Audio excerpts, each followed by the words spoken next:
101. Can it be the same?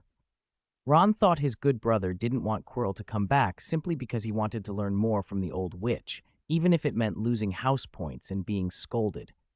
That sounded bad. He'd heard his parents say that abuse could become addictive. Still, Ron didn't dwell on it. He made a few jokes and put the matter out of his head. Hermione, though, began to sense that something was wrong. One afternoon in the library, she couldn't concentrate on her textbook. Finally, she blurted out what she'd been feeling. "Why have you two been reading potions books so much lately?" Exams were coming, and everyone was revising. Potions was a difficult subject, requiring theory and practice, so focusing on it wasn't strange. The problem was that Sherlock and Harry were already competent at potions. The points they lost in Snape's class were petty nitpicking, not real failures. If they were Slytherins, their marks would have been top of the year. To Hermione, Sherlock should be studying astronomy, memorizing the names of Jupiter's moons and understanding orbits. Harry should be brushing up on history of magic or defense against the dark arts, since Quirrell's teaching was limited and unreliable. Quirrell, after all, was only a mouthpiece of Lord Voldemort. The students had to rely on themselves. So why were they obsessing over potions? She waited. Sherlock and Harry ignored her, buried in their books. In the library, she couldn't shout. Madame Pince would chase them out with a feather duster. So Hermione lowered her voice, but made sure they heard. "You two? Are you even listening to me?" Sherlock didn't react. He often disappeared into his own head. Harry pretended not to hear because he didn't know how to answer. Hermione snatched the book Sherlock was reading. "Advanced Potion Making by Labacious Borage? That's NET level." She grabbed Harry's reading material, too. "Practical Potions Master?" She huffed, more amused than angry. "Do you think Professor Snape is teaching for Quirrell now, so you need to train as his replacement? Quirrell's back, you know." "Hermione, please," Harry said, trying to take the magazine back.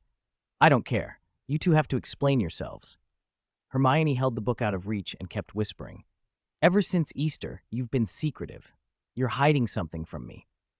Harry shot back, annoyed. "You're the one who wasn't around at Easter when Sherlock and I went on that case. You never called." "How is that the same?"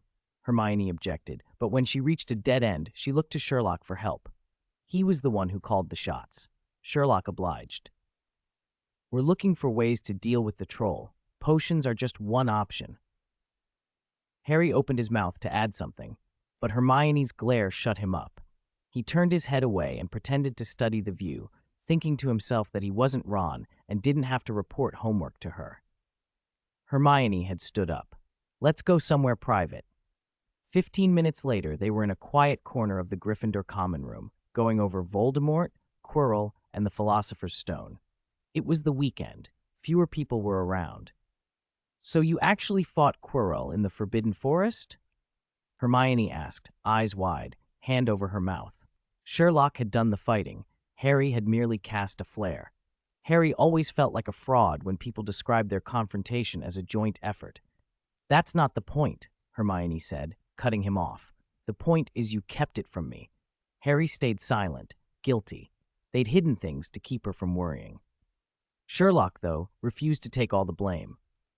"My dear Hermione," he said, "if you remember what I told you before, you wouldn't be accusing us." "Before?" Hermione blinked. "When?" "I said Quirrell would return to teach us soon." She remembered then. Before Easter, she'd asked Sherlock why he thought Quirrell would come back. Sherlock had answered that it was because Sherlock had stabbed Quirrell with a sword. "You weren't joking," she said. Sherlock sighed. "I told you, I don't lie in most cases." Hermione flushed. "I didn't expect." Harry inwardly admired Sherlock. Only he could calm Hermione like that. Sherlock's remark diffused her guilt. "All right," Hermione said, recovering. "So what are you going to do now? Tell Dumbledore?" "Dumbledore already knows," Sherlock replied, "and he wants Harry to face Lord Voldemort again." "Impossible," Hermione snapped. "Harry's only a first year. You can't expect him to face Voldemort." She couldn't bring herself to say seek death, but the meaning was clear. "Don't worry," Harry said, trying to sound brave. He tapped the lightning scar on his forehead. "I survived once. Maybe it'll work out, and Sherlock will be there." "No," Hermione shook her head. "He's Lord Voldemort. the most powerful dark wizard. You can't send them in against him. Compose yourself, Sherlock told her. Rushing will only make you lose reason. If I can't be calm, I'll go find the headmaster. Hermione began, and then she bolted toward the portrait hole. Sherlock, Hermione, Harry started. She won't see Dumbledore, Sherlock said, already returning to his books. Let's keep reading. They had already borrowed their books, so it made little difference whether they read here or in the library. Half an hour later, Hermione came back, breathless, to say Dumbledore wasn't at school. She didn't give up. For days she tried to find him whenever she had a spare moment. Dumbledore was either in meetings or away on business. Even getting to see Professor McGonagall was difficult unless one was the top of the year. When Hermione finally caught McGonagall, she said she wished to speak to Dumbledore. McGonagall listened and then asked, with a slightly severe tilt to her voice, "Miss Granger, you must know Professor Dumbledore is a very busy wizard. His time is precious. Many matters need his personal attention. What is so urgent that you must see him in person?" Hermione hesitated, unsure whether to tell McGonagall about Dumbledore's arrangement with Sherlock and Harry. Seeing her uncertainty, McGonagall sighed. "Miss Granger, although you're very close to Holmes and Potter, you are not like them." Hermione blinked. "I admit, Holmes and Potter are both remarkable. Mr. Holmes, in particular, has astonishing powers of observation." McGonagall's expression turned a little stern. The events of Halloween, Christmas, and Easter had shown Holmes's talents, and she suspected he had seen through her earlier in the term during Transfiguration. He had behaved oddly then. It was awkward to think about now. But she had no proof, and unlike Snape, she was not the sort to make a point of punishment. "You are diligent, rule-abiding, and hard-working, a true Gryffindor," McGonagall went on. "The finals are approaching. You must focus on your studies. Do not waste time on things that will not help your exams." Hermione forced a small smile, hugged her books, and nodded. Of course, she would prioritize schoolwork, but she still planned to go to the library that day to research trolls. Don't say anything that is not conducive to unity. Despite their best wishes otherwise, the final exams arrived on schedule. In this respect, wizarding schools and muggle schools were the same. Most students hated exams. Cheating was harder here than at a muggle school. Teachers handed out new quills for the tests, each one charmed against dishonesty. Of course, if you could break those charms, you were already skilled enough that exams were hardly necessary. The weather had turned hot, and the great exam hall felt particularly stuffy. That only made everyone more irritable as they tried to concentrate. Ron muttered that the Hogwarts staff did it on purpose. They could have chilled the room with a spell, but instead they made an unpleasant environment to make the students suffer. There were practical exams as well as theoretical ones. First-year practicals were relatively simple, relatively at least. In Transfiguration, more than one student ended the exam with a transformed snuff box that still had mouse whiskers. Compared with potions, that was a relief. The potions exam required brewing a forgetfulness potion, which was tricky enough without Professor Snape prowling behind them like a black cloud. His presence made everyone feel as though they were sitting on pins and needles. They breathed a collective sigh of relief when it was finally over. Everyone, that is, except Sherlock and Harry. Sherlock, of course, was unmoved. Unless Snape used magic directly against him, the professor's intimidation tactics had no effect. Harry, however, was under Sherlock's influence now. He had accepted the older boy as a guardian of sorts, someone who felt a complicated guilt about his mother and a fierce desire to protect him. He could dislike Sherlock, Harry thought, and it would still be understandable. "I forgive you on behalf of my father," Harry had said, and the look Snape gave him then had been narrow and calculating. The potions master had fought the urge to mark him down. After the last History of Magic exam, the finals were done. Results wouldn't be posted for a week, and classes were over, except for Harry, who still had one Quidditch match left. Outside, in the bright sunshine, Hermione was practically vibrating with relief. "I didn't actually need to memorize the Werewolf Code of Conduct of 1637 or the specifics of the Goblin Rebellions," she said, ecstatic. "Harry, Ron, you should thank me for reminding you who invented the self-stirring cauldron. History of Magic actually asked that," she added. "Sherlock, let's compare answers." Hermione, please, Ron groaned. The exam is over. Knowing whether we were right won't change anything. Why not? Hermione put her hands on her hips and launched into earnest pedagogy. Exams are a means, not an end. Comparing answers helps me see what I missed and plan my revision. I can find better methods for solving problems and adjust my study strategies. Oh my God, Ron and Harry said together, staring at her. Hermione ignored them and leaned over Sherlock's parchment. The two of them began comparing answers with cheerful intensity, and Harry and Ron quietly edged away. They walked to the Black Lake, flopped under a tree, and gave a long, grateful sigh. Sometimes she is unbearable, Ron said, idly poking the great squid sunning itself in the shallows. Harry rubbed his forehead. My scar's been hurting more than usual. It has before, but not this often. Why don't you see Madame Pomfrey? Ron suggested. If you're unwell, go to the hospital wing. It's not that, Harry hesitated. Hermione already knew some of what had happened in the Forbidden Forest, so it felt wrong to keep it from Ron. They were interrupted by the soft flap of an owl overhead. Watson circled once and dropped a note that fluttered to Harry's feet. Watson? Ron looked puzzled. Sherlock glanced up at the bird and then at the note. When Harry opened it, his expression changed. He didn't say anything. He sprinted back toward where Sherlock and Hermione were still comparing answers.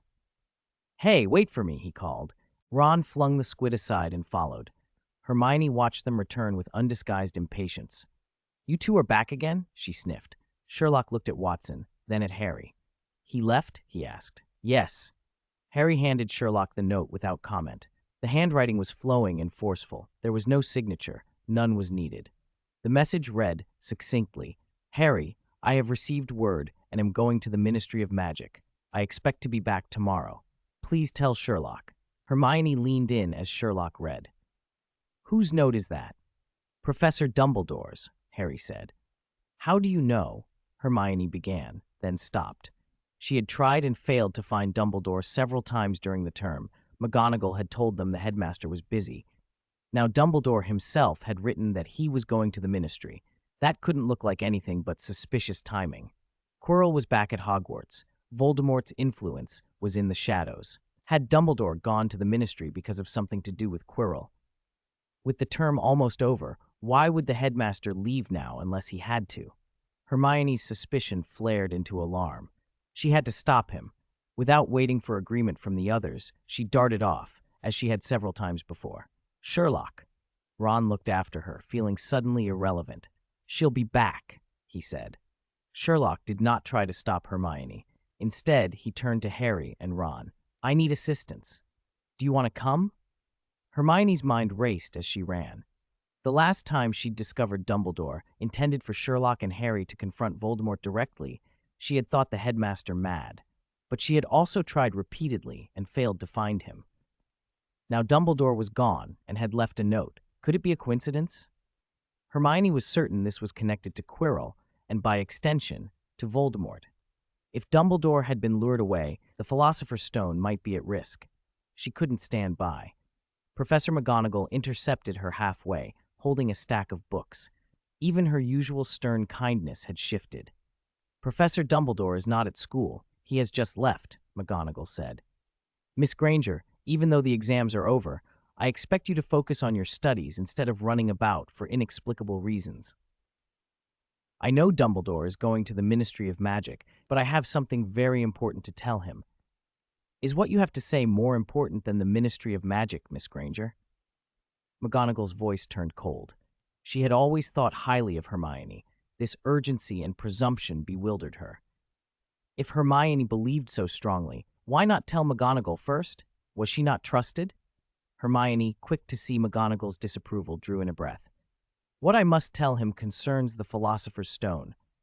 At that name, McGonagall's expression changed. The books in her arms slipped and scattered across the path. How did you know? She asked, stunned. Professor, Hermione began. I know Quirrell is trying to steal the stone. I have to tell Professor Dumbledore. McGonagall stared at her, a mixture of shock and suspicion in her face. After a moment, she said, halting, although Professor Quirrell's teaching methods can be peculiar, you must not question a member of the staff in such a fashion. And at Hogwarts, you address him as Professor. Hermione's anxiety spiked. McGonagall clearly did not believe her. She tried again, but McGonagall cut her off. "Miss Granger," she said, picking up the fallen books, "I do not know how you learned of this, but rest assured the stone is under the strictest protection. No one can steal it. And I must remind you, do not say anything that undermines unity." She straightened and fixed Hermione with a hard look. "This once I will not punish you. If anything like this happens again, you will not only lose house points, but will be given detention." With that, she turned and walked away, leaving Hermione standing dumbfounded among the strewn volumes. 103. Keep blowing, don't stop. Hermione never expected that telling the truth would lead to this. She hesitated, then stamped her foot and said through clenched teeth, "If I can't stop it, then I'll join in." When she hurried back, though, Sherlock and Harry were already gone. After asking a few passing students, she learned they had left right after she did. Oh no! Her face drained as she remembered Dumbledore's instructions. She ran toward the fourth-floor room he had mentioned. "Sherlock, if you dare leave me behind, I'll never forgive you," she muttered, gritting her teeth. It was lunchtime, and with exams just finished, the corridors were mostly empty. Hermione reached the door Dumbledore had named, slowed to listen, and slipped up to it. It was ajar. Damn it! She was about to push it open when the door was yanked inward. A strong hand clamped over her mouth and hauled her inside. The door slammed shut with a thud. Oh no! Hermione's hand went for her wand, but she froze. Then, remembering what had happened the last time Quirrell released the troll, relaxed. The hand let go. Gray eyes looked down at her. "I knew it," she muttered. Before she could scold him properly, a voice piped up with poor timing. "Hey, mate, how are you so good at that?" Ron was grinning wickedly at her and Sherlock, which made Hermione flush. She shot Sherlock a glare, but he only waved as if nothing had happened. "Everyone's here. Let's go." Only then did Hermione take in the room properly. In the center lay a dog, if dog was the right word. It filled the space from floor to ceiling. Even asleep, it was monstrous. 3 massive heads, drooling mouths the color of old blood, yellowed fangs with strings of saliva hanging like ropes. Hagrid called this thing Fluffy? The name felt wrong. Sherlock, Ron, and Harry were already in the room.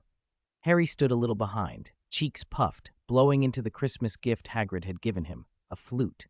It wasn't played so much as blown, no rhythm, just noise, but the terrible little tune was putting the 3-headed beast to sleep.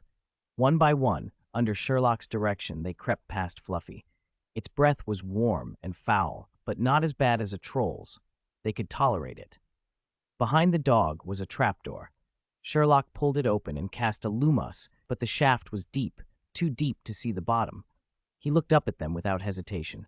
"I'll jump down first. If it's safe, you follow," he said.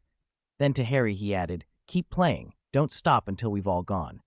Without waiting for debate, he jumped. "Hey, mate, what if it's not safe?" Ron called, running to the rim. Sherlock had already gone. Hermione and Harry exchanged a look. "If anything happens, find a professor. Quick," Hermione snapped. "That's unnecessary." Sherlock's voice echoed up from below. "I had Watson and Hedwig send letters to several professors before we left." Ron's face fell, then reddened with irritation. "Why didn't you tell me? You lot kept it from me way too long. How am I supposed to get a girlfriend if you keep doing this?" Hermione and Ron bickered quietly, while Sherlock fell through the dark. Cold, damp air rushed past his ears. He timed the fall, drew his wand, and landed with a dull, muffled thud on something soft. He rose and looked around. Good. Dumbledore's information had been reliable. He sent up a purple spark and a sonorous charm, his voice booming from the tiny hole overhead. "Safe, you can jump down." Ron went first, quick and decisive. "What is this?" he asked, looking around once he'd landed. "Professor Sprout's Devil's Snare," Sherlock replied. "It cushions the fall and also restrains movement." Hermione and Harry followed, dropping down to Sherlock's left and right. Fluffy barked above, roused by the music faltering. Ron couldn't resist. "To be honest, Harry, your flute playing is dreadful, nearly as bad as Sherlock's violin." Harry shrugged. "I don't know how to play. If it makes that dog sleep, that's enough." "You said it before," Ron added, thinking back. "About helping Hagrid with the dragon egg. Didn't you say music makes Fluffy sleep?" Sherlock had mentioned it then, and Ron had been distracted by Sherlock's methods for getting the egg. Hermione and Harry exchanged a look, and Ron snapped defensively. Don't glare at me. I was paying attention. Mostly. Hermione bristled. Really, Ronald, we're not the same.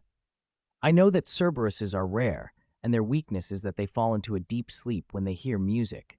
In Greek myth, you even need music to get past the Cerberus guarding the underworld. She didn't get to finish.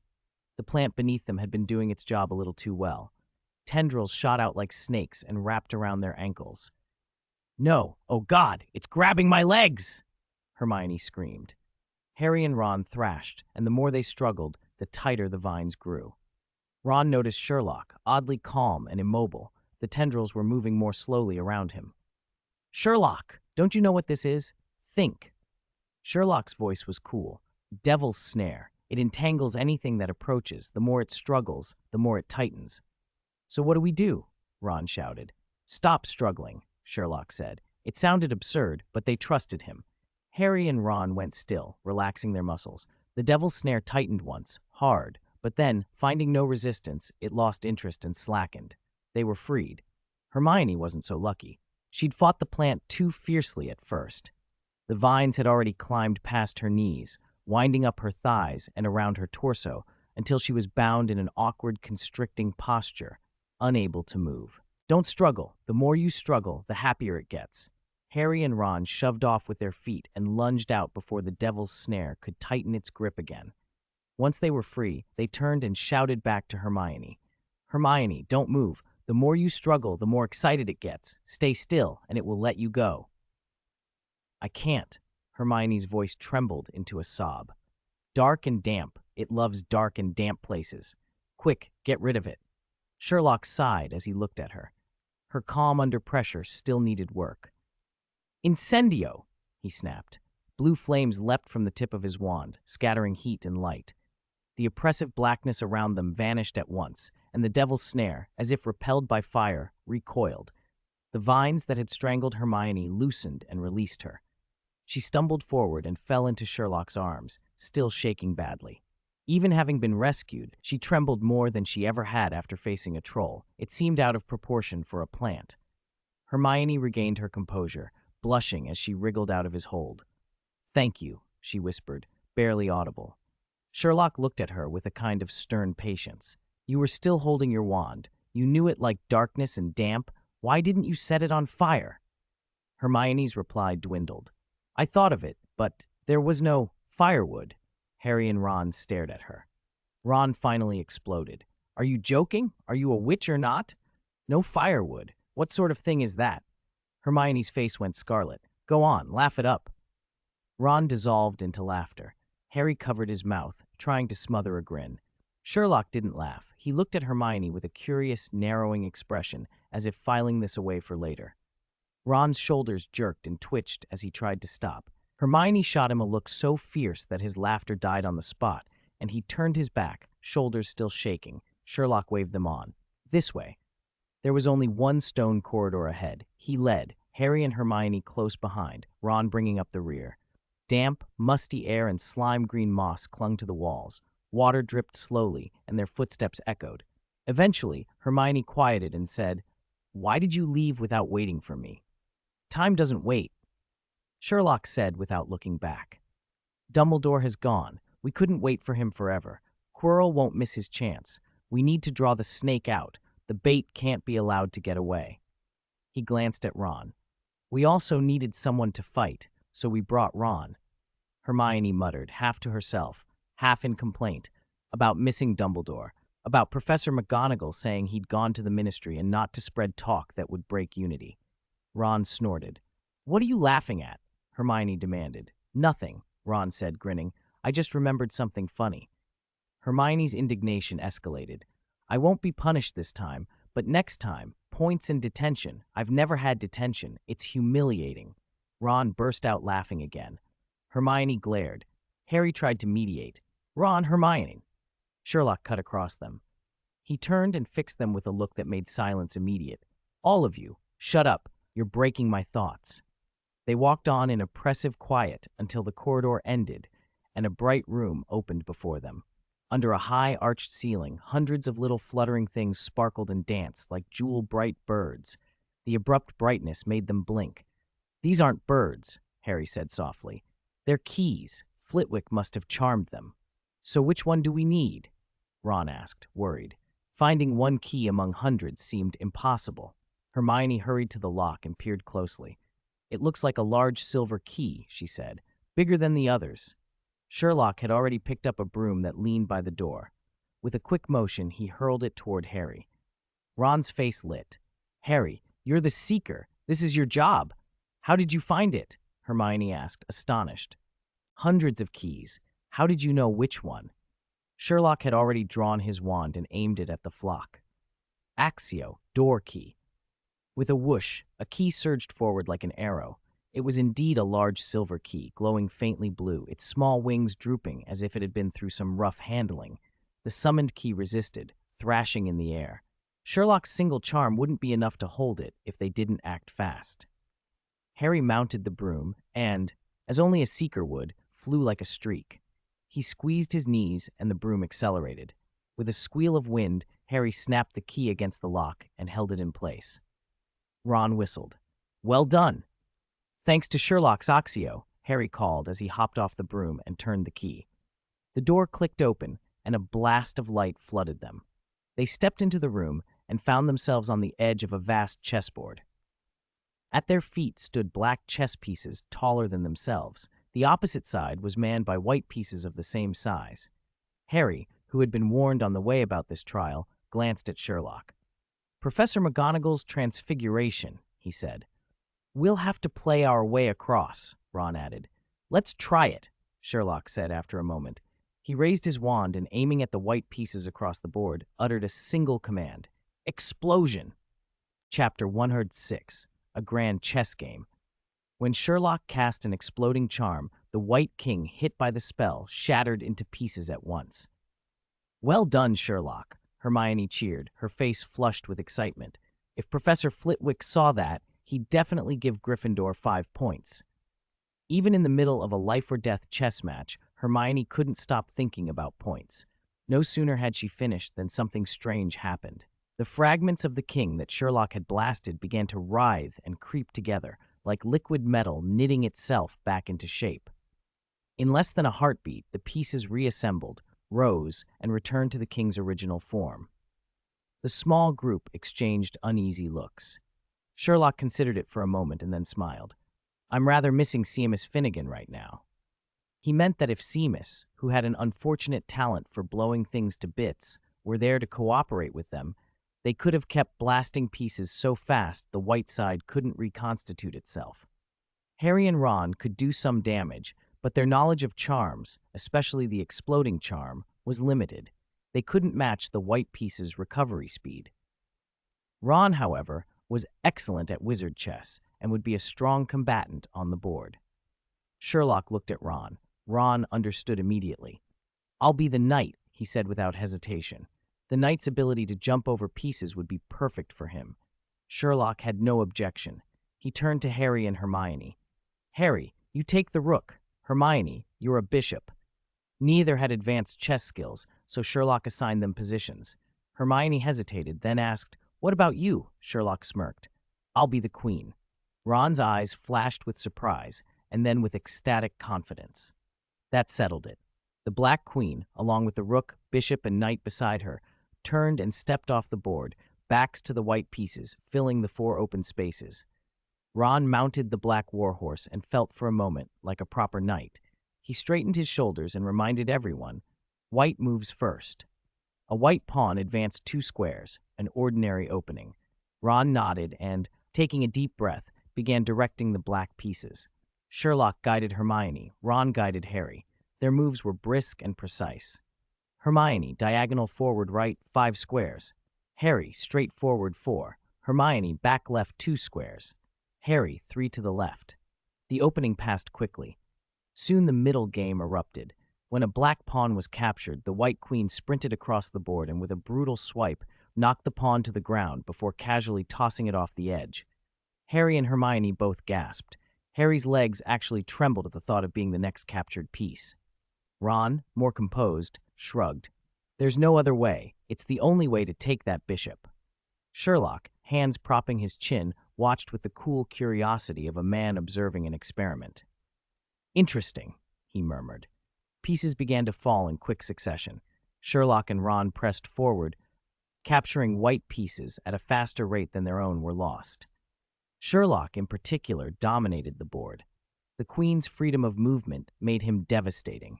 She could sweep straight, across, and diagonal without restriction, so long as she didn't have to jump. The combined powers of rook and bishop might approximate a queen, but nothing matched the queen herself, or the knight's ability to leap over intervening pieces. Harry's rook could potentially help through castling, but the moment never came. By the endgame, Black had a pronounced advantage. Sherlock's queen, the allied rook, bishop, and knight were intact. The Black King sat in the upper right corner of the giant board, shielded by two black pawns in front, and Harry's rook to its left, nearly impregnable. The White King, however, was exposed. Its left flank was under control by Harry's rook. The roads above and to the right were blocked by Hermione's bishop, and Ron's knight was poised nearby. Most crucially, the White Queen was effectively pinned by Sherlock's play and could not exercise her full power. It looked like a checkmate in a dozen moves or so, something Harry or even Hermione could finish. The two of them brightened at the sight of the advantage. Sherlock and Ron, though, remained silent. They hadn't come here just to enjoy a game. The endgame presented a problem. The fastest route to a decisive mate required sacrificing a piece to collapse the sequence from a dozen moves down to 3. That sacrifice would have to be either Harry's rook or Ron's knight. Ron rode his knight back and forth, conflicted. Harry called, puzzled, "Ron?" Let me think," Ron muttered, lowering his head. Harry shot a helpless look at Sherlock. Sherlock said nothing. He already knew what Ron was weighing and was waiting for the decision. The White Queen turned her blank, statue-like face toward Ron, and that settled him. He raised his head. "I'm counting on you, Sherlock," he said. Sherlock arched an eyebrow. "Have you decided?" Ron nodded. "Then act," Sherlock replied at once. To Harry and Hermione, he said, "Both of you, stay where you are. Do not move." Harry and Hermione were bewildered, but they obeyed. Ron spurred his knight diagonally forward to the edge of the board and announced, "Check!" The White Queen moved as she had before. She leapt across to Ron, raised a stone arm, and struck him a crushing blow to the head. Ron went down immediately, and just like the captured pieces that had been tossed before him, White's servants dragged him up and threw him off the board. "No," Harry froze. Hermione shrieked. But they did not move. Sherlock's instruction hung in the air. Reason held them in place. With the White Queen drawn away by the sacrificial move, Sherlock surged forward without hesitation and closed in on the exposed White King. Checkmate! The White King removed his crown and flung it at Sherlock's feet. The game was over. The white pieces bowed and withdrew in order, clearing a path toward the next door. Sherlock strode forward. Harry and Hermione glanced back at where Ron had fallen, sorrowful but understanding, and then followed Sherlock into the next corridor. They didn't need Sherlock to explain what had just happened. McGonagall's enchanted chessmen moved with ponderous, transfigured deliberation. A capture sequence could take many seconds. Although Black had the advantage, sacrificing a single piece could reduce the mate sequence dramatically. Ron had chosen to give himself, his knight, as that sacrifice so they could win quickly. It had been a grim, necessary decision, and Sherlock's coolness in executing it felt clinical but correct. Hermione jogged up to Sherlock and tried to reassure him, voice small and urgent. "Sherlock, don't worry. Ron will be fine." Sherlock gave her a dry look. "I'm not worried about him. He only took a punch. Judging from the force in his condition, he'll wake soon." Hermione started to protest, then stopped. "Then why didn't you say anything?" "I'm thinking about how best to deal with the troll Quirrell arranged next," Sherlock replied calmly. Hermione stared at him for a beat, searching his face, then let out a silent, exasperated little laugh. She should have known. Guilt wasn't in Sherlock's repertoire. After all, the plan had been Ron's as much as his. But even Sherlock had not expected that he wouldn't need to figure out how to deal with Quirrell's troll at all. When he pushed open the door to the next room, a stench hit them hard. The troll responsible for the smell lay sprawled on the floor, already unconscious. 106. I'm not Hermione the troll collapsed with a thud, and a nauseating stench rolled out like an invisible fog, fouling the air. Harry and Hermione instinctively lifted the edges of their robes to cover their noses, their faces twisted in pain and disgust. Great. Looks like we don't even have to fight this troll. Before Harry could finish the sentence, he and Hermione both stared in surprise. Sherlock had strode over to the troll, crouched down without hesitation, and began to examine it closely. He frowned, his sharp gaze scanning the wound as precisely as a surgeon's scalpel. There's a large swelling on the head. Judging by the wound's age and the blood coagulation, whoever did this left recently. We still have time. Harry and Hermione were frozen. How could he get that close to a troll and be completely unbothered? Hermione, standing at a safer distance, was already tearing up from the smell. Sherlock, you... She barely spoke the words before the stench hit her anew. Her face went pale, her stomach lurched as if she might be sick. Let's go! Sherlock rose and stepped over the troll's bulk without changing expression. Harry and Hermione watched his back with new, almost reverential awe. Impossible, they both thought. When they reached the next room, they all gulped fresh air like it was a comfort they had been denied. Harry seized the moment to ask the question that had been nagging him. Sherlock, how did you do that? I could barely breathe. Sherlock didn't answer right away. The room was large and nearly empty save for an old table in the center.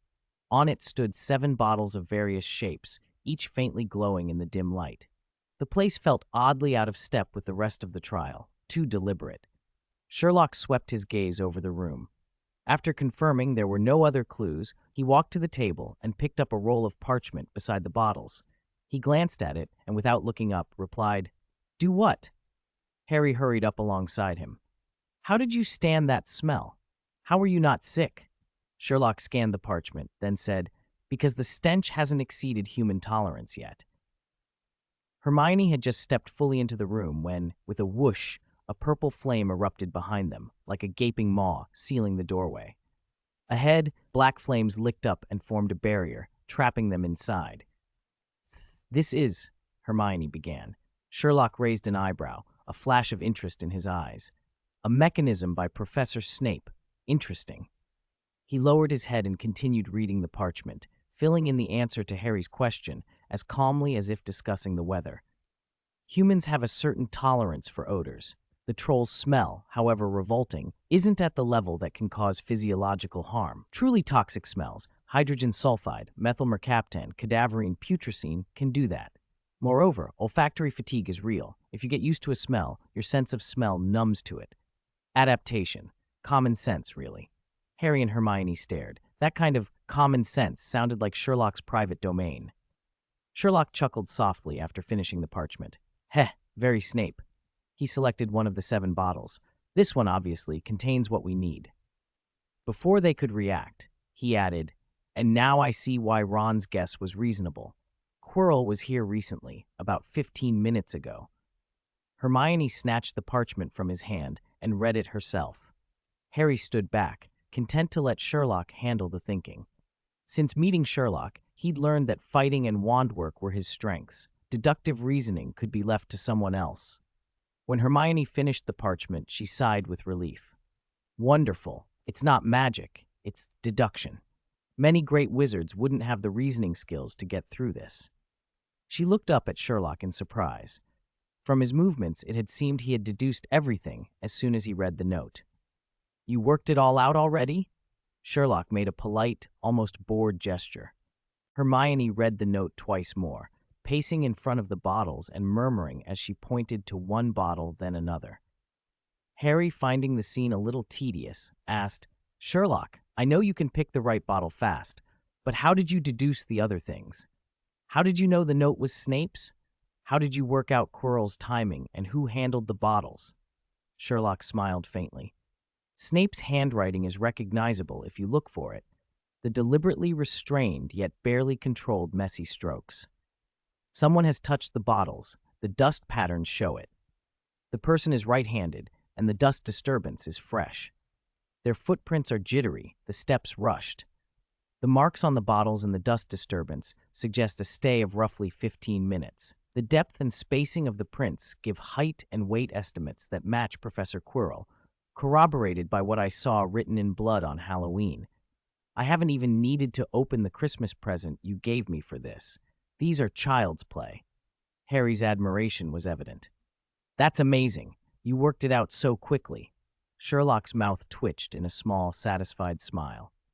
"My dear Harry, it's just careful observation and simple deduction. Notice everything, and the truth is obvious." He looked toward Hermione. She pointed at the small bottle he had chosen. "This one will let someone pass through the black flames to the next room," she said. Then she picked up a round purple bottle. "This one will get you back through the purple flames."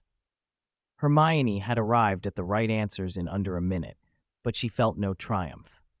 Sherlock had not only gotten the answers quicker, he had also deduced who had written the note, who had touched the bottles, and how long they stayed. The gap between them felt enormous. She wasn't even going to try to catch up. "You're not the only genius, Hermione," Harry tried to comfort. "There are only a few like him, even someone like you." "If you can't comfort me, don't speak," Hermione snapped. Harry blinked, taken aback. Hermione then stared at Sherlock. "But this potion is only enough for one person. You expect Harry to face Quirrell alone?" Harry looked at the small bottle.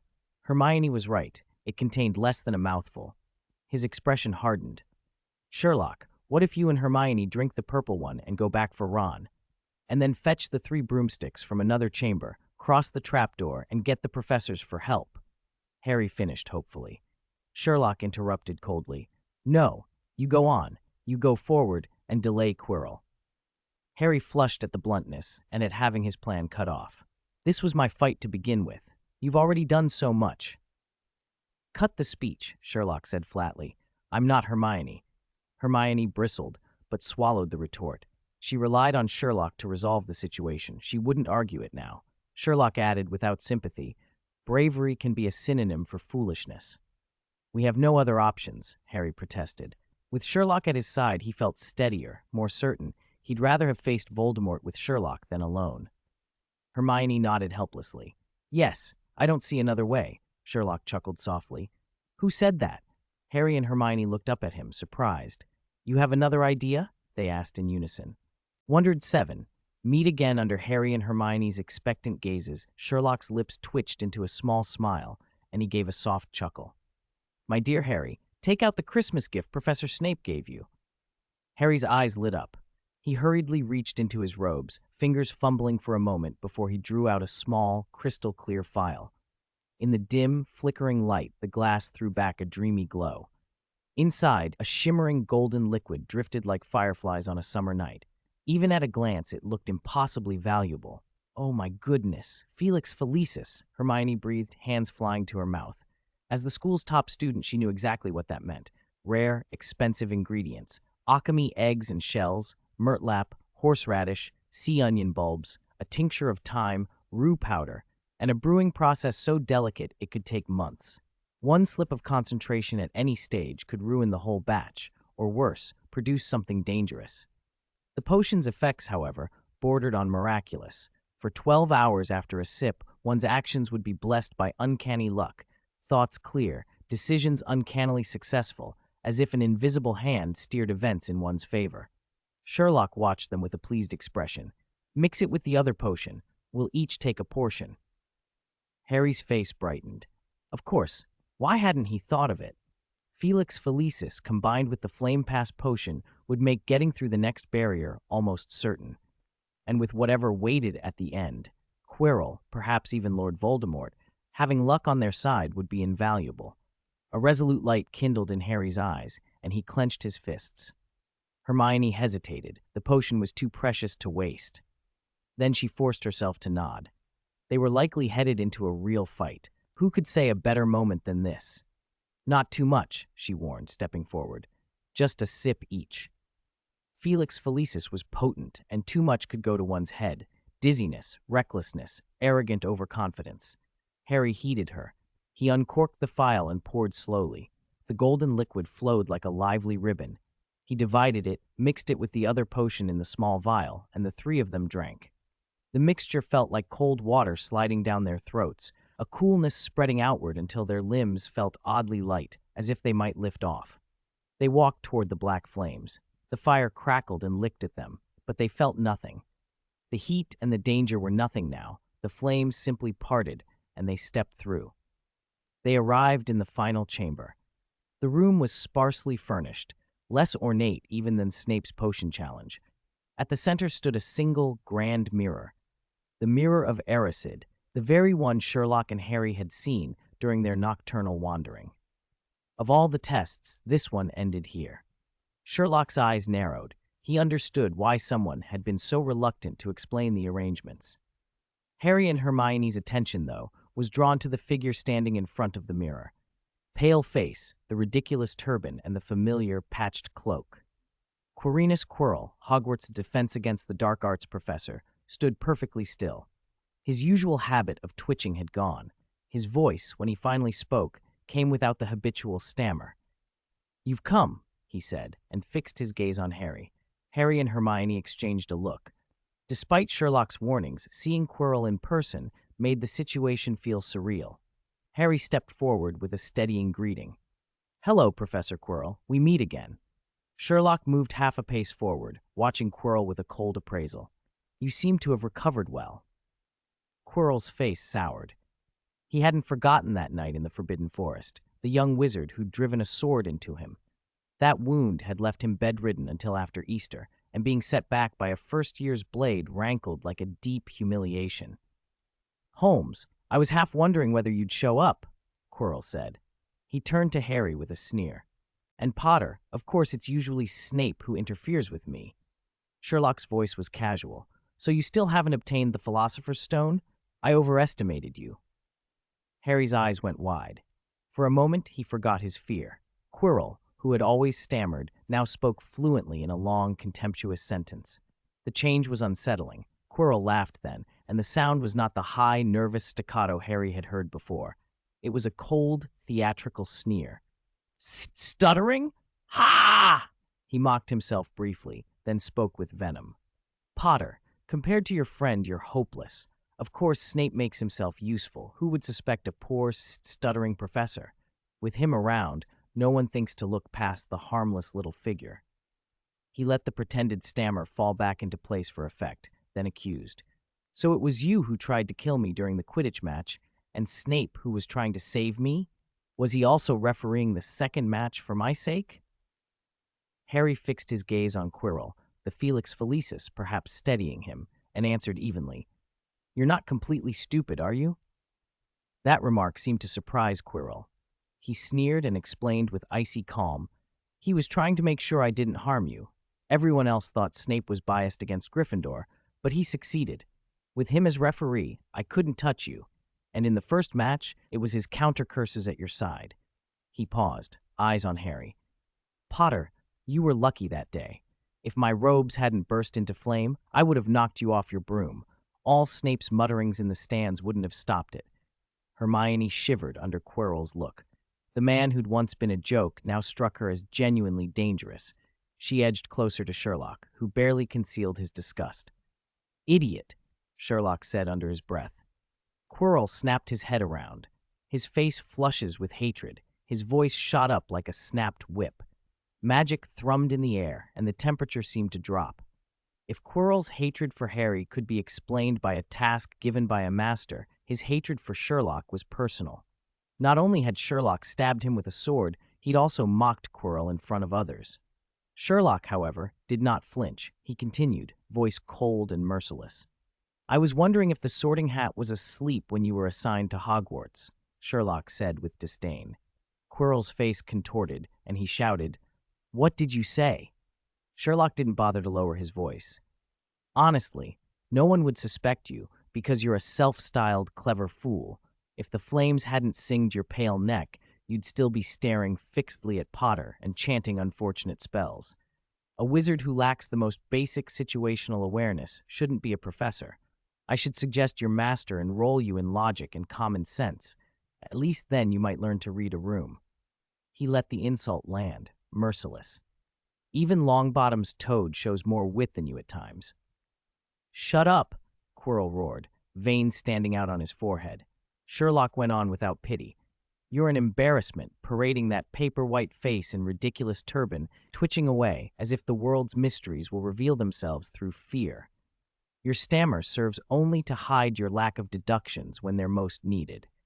Despite Lord Voldemort's backing and all the knowledge around you at Hogwarts, you've achieved nothing.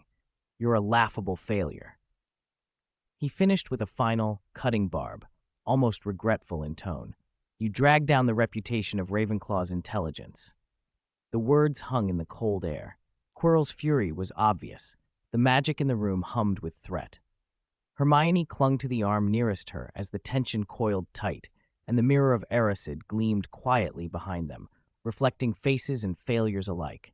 Chapter 109, The Crooked-Lipped Man. You, how dare you? Sherlock's rebuke cut through Quirrell like a blade. The professor's face went red with fury. He finally snapped. He raised his wand, ready to show this insolent boy what power looked like. Both Sherlock and Harry felt a chill run down their spines. Then a hoarse voice interrupted. Let me see him. Talk to him face to face. Harry and Hermione stared, stunned. The voice had come from Quirrell. Only Sherlock merely arched an eyebrow and said softly, "Oh!" Quirrell trembled. "But Master, you're not healed yet." "I'm still as strong as I need to be," the voice answered, deeper now. "Hurry, I'm not so weak."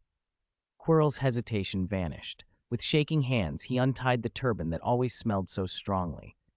When the cloth hit the floor, they all saw how small Quirrell's head was, smaller than they'd expected, though not troll small. He turned slowly. Harry and Hermione almost cried out. Where the back of Quirrell's head should have been, there was another face. A chalk-white, hideously wrong face, with red eyes that glowed with their own light. No nose, only two thin slits where a nose might be. A mouth that, when it opened, twisted into a crooked, leering smirk. This was the man whose name made the wizarding world hush even now. Lord Voldemort. Sherlock frowned. He'd noticed Quirrell's oddness before, but he had not expected Voldemort to be sharing Quirrell's body so vulgarly. Harry Potter. At last we meet, the face croaked. Harry tried to speak, but his voice failed him. He tried to move, and his legs felt like lead. Voldemort's presence pressed on him, overwhelming and intimate. Hermione clutched Sherlock's arm so hard her knuckles were white. Sherlock, however, looked as if he had been waiting for this all along. He stared at the face and said slowly, "At last you show yourself, Lord Voldemort." Harry exhaled. The paralysis eased as if Sherlock's words punctured the pressure. Voldemort turned his glowing eyes on Sherlock. "You guessed it then, the lad bold enough to name me." Sherlock did not blink. "You spied on Potter through Quirrell. Between Quirrell's performance on Halloween and the way he behaved afterwards, it was clumsy enough to notice." Quirrell shuddered. Voldemort's face twisted, and then he laughed. "Sherlock Holmes. Clever. In my day, few of my Death Eaters could match you." Sherlock waved him off. "Don't flatter yourself by comparing me to your mindless lackeys. You disappoint me." Voldemort's voice sharpened. "What did you say?" "You," Sherlock replied, unruffled, "have fallen so low as to live on the back of someone else's head, wrapped in a turban. No sun, no proper nourishment. No wonder you have no nose or hair, and you reek." Voldemort's laughter died. When Sherlock insulted Quirrell, the man taking the abuse seemed to feel it first. But when Sherlock jabbed at the thing clinging to Quirrell's skull, Voldemort felt it too. The crooked lips pulled into something like a sour grin. "Potter, Holmes, we can talk." He ignored Hermione and looked at Sherlock and Harry. "You have ambition and ability. Why stay confined to a small school? We could cooperate." Sherlock's contempt was almost visible. He did not dignify the offer. Harry, burning hot, shouted, "You killed my parents." "Yes, I did that," Voldemort said slowly, almost nostalgically. "But look at me now." He sounded bitter and small. "I am but shadow and vapor now. Only by inhabiting another's body do I have shape." Harry tasted fury and scoffed. "Is that my fault?" His fear, real and raw earlier, began to ebb. His mind started turning, thinking how to test Dumbledore's claims. He could not allow Voldemort to take the stone. He did not yet know that Felix Felicis had quietly begun to nudge events in his favor. "As long as I obtain the elixir of life," Voldemort continued, "I can rebuild a body. With such power, resurrecting your parents would not be difficult. Help me." The name of his parents loosened something inside Harry. Voldemort took advantage. He waved his wand, and the great mirror of Erised rose and flew down in front of Harry. Caught off guard, Harry looked. The mirror did not show his parents. It showed only him, bewildered. Then the reflected Harry smiled, reached into his pocket, produced a bright red stone, blinked, and put it back. According to Dumbledore, the mirror shows a person's deepest desire. Harry did want the stone, for Dumbledore had said it must be kept from Voldemort, but his deepest hope remained his parents. Why did the mirror show otherwise? Before he could puzzle it out, he felt something heavy drop into his pocket. His face fell. The mirror's image had become real. He had the Philosopher's Stone. Sherlock and Voldemort both noticed immediately. Voldemort's aura betrayed his attention. Sherlock put the pieces together from the mirror's nature, Dumbledore's schemes, and Harry's expression. "I knew that old man had a plan," Sherlock muttered. Voldemort's voice thrummed with excitement. "Give me the stone." "Never," Harry answered. Now that the stone's location was certain, Voldemort shifted tactics from persuasion to coercion. He leaned in, cruel in his smallness. "Join me, Potter. Save yourself. Otherwise you will die as your parents did, begging for mercy." Anger flared in Harry. His parents were beyond reproach to him. "You lie," he spat. Voldemort's tone was cold and almost pleased. "How touching. Courage is admirable. I have always admired the brave. Your father resisted, bravely. Your mother didn't have to die, but she threw herself between us to save you, and I had no choice but to send her to him. Give me the stone. Don't let her sacrifice be wasted." Quirrell stepped back 2 paces, making room for Voldemort to approach. The crooked mouth widened. Then, sharp and instant, came Sherlock's shout. "Attack!" Before Voldemort could finish his speech, a blasting charm streaked toward him.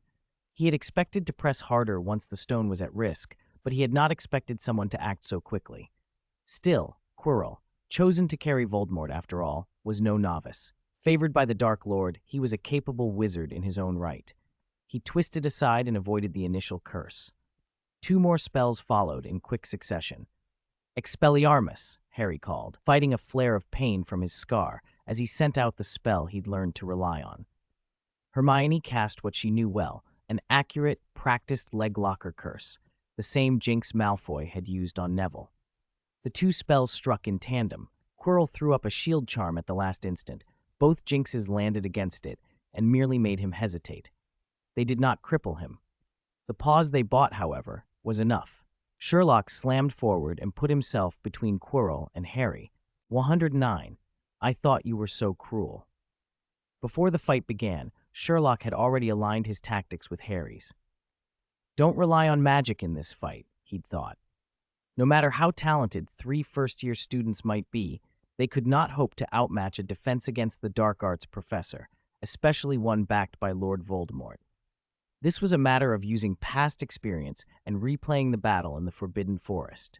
When Harry and Hermione created an opening, Sherlock drew his longsword without a word and lunged at Quirrell. A black smoke snake materialized between them and coiled around the arm that held the sword. "You fool! The same trick won't work twice," Quirrell crowed. He had investigated since that day in the forest. If Sherlock was an unusual sort of wizard, Quirrell would be ready. He raised his wand without hesitation. Avada Kedavra! The cramped room was filled with an awful green light. Quirrell's pallid face went an even more ghostly shade, split by a vicious grin. At that range, there was nowhere for Sherlock to dodge. The little wizard was finished. Harry and Hermione cried out spells together, but Quirrell had anticipated that too. With a preparatory defensive charm and a shield spell, he bounced their magic straight back. Harry's wand flew from his hand. Hermione's legs gave way and she fell, her wand skittering across the floor. Both of them, weaponless, sagged into despair. Hermione even shut her eyes. For a heartbeat, she wondered if the Felix Felicis Snape had given Harry was fake. Then Quirrell's voice broke into disbelief. "This is impossible." Hermione looked up and saw Sherlock in a defensive stance, sword in his right hand, shield in his left. Quirrell still pointed his wand at him, stunned. Hermione had no idea what had happened. Harry, however, had seen everything. When Sherlock had rushed forward, his other hand had put away its wand and raised a shield instead. Harry recognized the shield at once. Its core was Hagrid's custom-made rock cakes. In the forest, the cake had already taken a crucio. Now it held true again. When Avada Kedavra struck the shield, there was a deafening crack. Green flames leapt up where curse met shield, and the room reeled from the impact. Both Quirrell and Sherlock were thrown back several steps. The black smoke that had bound Sherlock's arm dissipated. Quirrell staggered, eyes wide. The killing curse, the foremost of the unforgivable curses, had been thrown and blocked. Only one person was known to have survived it: Harry Potter. There could not be another. Fool, there's something wrong with that shield.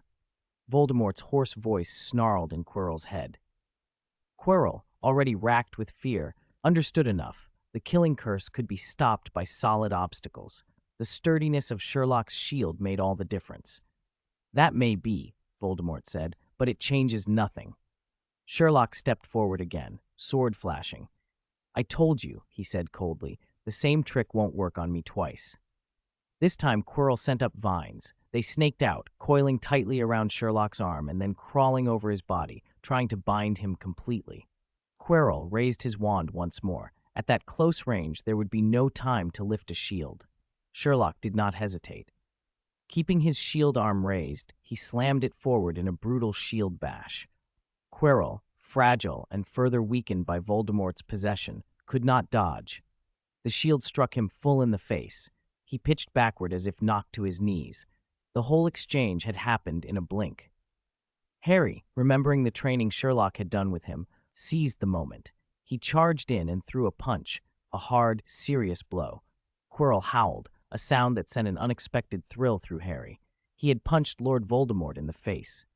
The sensation on the scar on his forehead eased briefly, and strange images flashed through Harry's mind. A tall, thin man with glasses and messy black hair shouting, a woman with red hair pleading and falling, green light and wild laughter. Pain crashed through him and he lost control. He felt Quirrell's arm wrench free and then someone take his hand. Darkness closed in. Sherlock had seen Harry falter and moved fast. He drove his knee down to pin Quirrell to the floor, and with his free hand he took Harry's and pressed it against the back of Quirrell's head, against the face of the thing attached there. Hold on, he barked. Quirrell screamed. It was horrible and high, but now there was a second voice in the scream, Voldemort's. The effect Dumbledore had hoped for was working. Whatever pain Harry inflicted through contact was reverberating into Voldemort himself. Black smoke tore through Quirrell's head and condensed, folding into the hairless, noseless visage of Lord Voldemort in the air above. You! How dare you! The dark shape spat, fixating on Sherlock with cold, venomous hatred. For Voldemort, the slight of not getting the stone had transformed into pure contempt for this one boy. If not for Sherlock, he hissed, he would have taken the Philosopher's Stone. Sherlock glanced down at Quirrell. The professor's human shape was ruined. Even if he lived, he would likely be a vegetable. Then Sherlock's eyes slid back to the floating dark face. His look was the same scorn he had shown Quirrell a moment before. Do you think that if it weren't for me, you'd have obtained the stone? He asked quietly. Voldemort's reaction was a stunned, furious silence. Could a first-year do legilimency? He wondered, surprised. Sherlock only shook his head slightly, contempt plain. I thought you were so cruel, he said, and the words cut like a blade. Then, almost casually, is that all? 110. Lioness protecting her cubs humiliated again and again by a first-year student, Lord Voldemort's rage threatened to burst. He had once thought Severus Snape sharp-tongued. Now he found this boy even worse. You, filthy, dirty mudblood, Voldemort hissed. Even your insults are the kind that look vicious but have no teeth, Sherlock cut in coldly, his face a portrait of disdain. No wonder you've stooped to clinging to the back of a fool's head who's no better than you. Your parents never taught you manners, did they? You, shut up! How dare you? How dare you? Voldemort shrieked. Sherlock listened, pleased. His sharp eye had spotted a crack in Voldemort's defenses. His words had hit home. Putting together what he already knew with Voldemort's reaction, a new theory formed in his mind.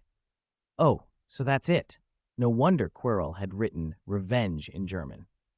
At first, Sherlock had thought it a clumsy affectation. Now it seemed an instruction. Look at him. He must have lacked maternal love from the start. Abandoned in an orphanage, perhaps? Hating his parents and the world because he'd never been taught otherwise. He'd never stopped to consider that maybe, from the beginning, he was the one in the wrong. Voldemort let out a gut-wrenching shriek. Sherlock's ears rang. Without hesitation, he swung his sword. The blade passed straight through the black smoke and did nothing. Not surprising, the Dark Lord had left Quirrell's body and taken on an insubstantial form. A physical blade was useless. No matter. Sherlock could box and fence, and he was also a wizard. Explosive charm! The charm detonated, and the black smoke trembled. Voldemort's screams cut off. Sherlock felt the enemy's presence weaken. It had worked. He raised his wand again. You're good. I'll remember you. Voldemort hissed, regaining some control even in that phantom state. His gaze seemed to sharpen, as if trying to fix on something solid. "Shut up, you crooked-mouthed, noseless monster who only knows impotent rage," Sherlock said, and fired another spell. This time, Voldemort didn't falter. He chanted something in an obscure cadence at startling speed. Sherlock's charm missed. The black smoke reformed and sped toward the doorway, slipping through the black flames that had been burning there without harm. He escaped, leaving only a vow that hung in the air. "Remember this. You will pay for this one day. It won't be long." Sherlock watched him go. He could not stop him, and he had no reason to try. When the threat had finally vanished, he let out a short laugh. When a villain says lines like that, they usually come back sooner or later. "Sherlock," Hermione bounded over, eyes blazing with reproach. He had been so absorbed, he'd failed to notice her. Sherlock paid her no mind. With a flick, he removed the leg locker curse. She rubbed her legs gratefully. Today had been a trial, tangled in devil's snare, tramping across the life-sized chessboard, and just now struck by the curse. She had every right to be angry. Before she could speak, Sherlock asked instead, "Headmaster Dumbledore, how long were you going to watch before stepping in?" Hermione jolted. "Dumbledore?" As soon as Sherlock finished, the air shimmered and Albus Dumbledore appeared, spectacles and silver beard as always. He looked mildly surprised. "How did you know I was here?" "Knowing Quirrell came for the Philosopher's Stone, I didn't think you'd actually go to the Ministry of Magic," Sherlock said flatly. "Otherwise, I'd wonder if your plan was to have Harry thank you from his grave." His tone was far from courteous. "That ancient charm you used was effective against Voldemort. Are you satisfied now?" Dumbledore raised an eyebrow. Hermione tugged at Sherlock's sleeve. He ought to be more polite to the headmaster, at least on the surface. "You'll ask why I didn't stop Voldemort leaving," Dumbledore said with a faint smile. "No need. I already know the answer," Sherlock replied. "Oh, do tell." Sherlock explained. "You said a dark wizard of Voldemort's power might resurrect after death. Better to let him remain here, weakened, than risk him rebuilding somewhere unknown." "Sherlock, sometimes I wonder if you've been practicing legilimency on me," Dumbledore sighed, then began to explain. "That prophecy says only Potter can vanquish Voldemort." "So you'll just believe the prophecy?" Sherlock cut in, staring. "How do you know without trying? Only practice proves anything," Sherlock retorted. "My dear boy," Dumbledore began, but was cut off by the door opening. Black flames dispersed as Professor McGonagall in green robes and Professor Snape in black strode in. McGonagall's expression was fierce. "Mr. Holmes, I received your owl. Miss Granger, I told you I'd give you detention if you meddled. Good heavens, what happened here?" she demanded, taking in the sight of Harry and Quirrell unconscious on the floor. Snape's face was sullen. At the sight of Harry sprawled there, his features darkened even more. Sherlock stepped through the facts. Voldemort was possessing the back of Quirrell's head. He drank unicorn blood in the Forbidden Forest to sustain himself, and then ordered Quirrell to steal the Philosopher's Stone. He added, almost as an afterthought, "I urged you to act directly, sir, but you wanted Harry to stop Quirrell and Voldemort personally." McGonagall and Snape's faces went hard. "Albus," Snape ground the name out, venom barely contained. It was clear he was ready to erupt. "Albus!" McGonagall snapped, voice like a lioness protecting her cubs. Her fury crushed Snape's fury beneath it. "What did you tell me? You said no one could enter Hogwarts, yet you led him onto school grounds and let Harry face him. Harry's a first year. How could you?" Dumbledore, usually unruffled, looked briefly unsettled under McGonagall's attack. Sherlock noticed the flinch. Then Dumbledore moved to business. "Minerva, Severus, Quirrell is badly injured. Take him to the infirmary," he said. "Harry is all right, but he and Miss Granger need rest. Take them to Madame Pomfrey. Afterwards, come to my office. Sherlock, you come with me." He reached out and a small red stone floated from Harry's pocket into Dumbledore's hand. The Philosopher's Stone disappeared as he closed his palm. McGonagall huffed but said nothing more. Snape, reassured that Harry was safe, fell silent as well. Hermione looked to Sherlock in pleading hope. Was he going to come too? But McGonagall's stern gaze shepherded her away, and Sherlock said nothing. At least Gryffindor hadn't lost any points this time. When only Sherlock and Dumbledore remained, Sherlock asked, brusque, "You sent them away. What else did you want to tell me?" Dumbledore smiled wryly. "Sherlock, am I really that obvious?" "Don't patronize the entire school by lowering the bar for intelligence," Sherlock snapped. "Your tests of me are becoming tedious." "All right," Dumbledore murmured, not angry. He looked at the mirror of Erised that Voldemort had tossed in front of Harry, and his eyes filled with a long, deep remembrance. The underground room at Hogwarts was dim and cool. Albus Dumbledore stood before the mirror of Erised, his reflection lost in its depths. His face shifted through expressions, tenderness and nostalgia, then pain and entanglement, then a trace of regret and helplessness. Sherlock, standing beside him, read the scene almost as if it were a case file. "It seems you're deeply entangled with an old acquaintance," he said. Dumbledore blinked, then studied Sherlock with a faintly amused, slightly suspicious look, as if checking whether the boy had just read his mind. The thought struck him as absurd. Sherlock was only 12, but the boy's perception had already shown itself unnervingly acute. Dumbledore took a breath and sidestepped. "Sherlock, I once told you that Harry is the boy who lived, and was marked by Lord Voldemort himself, yes?"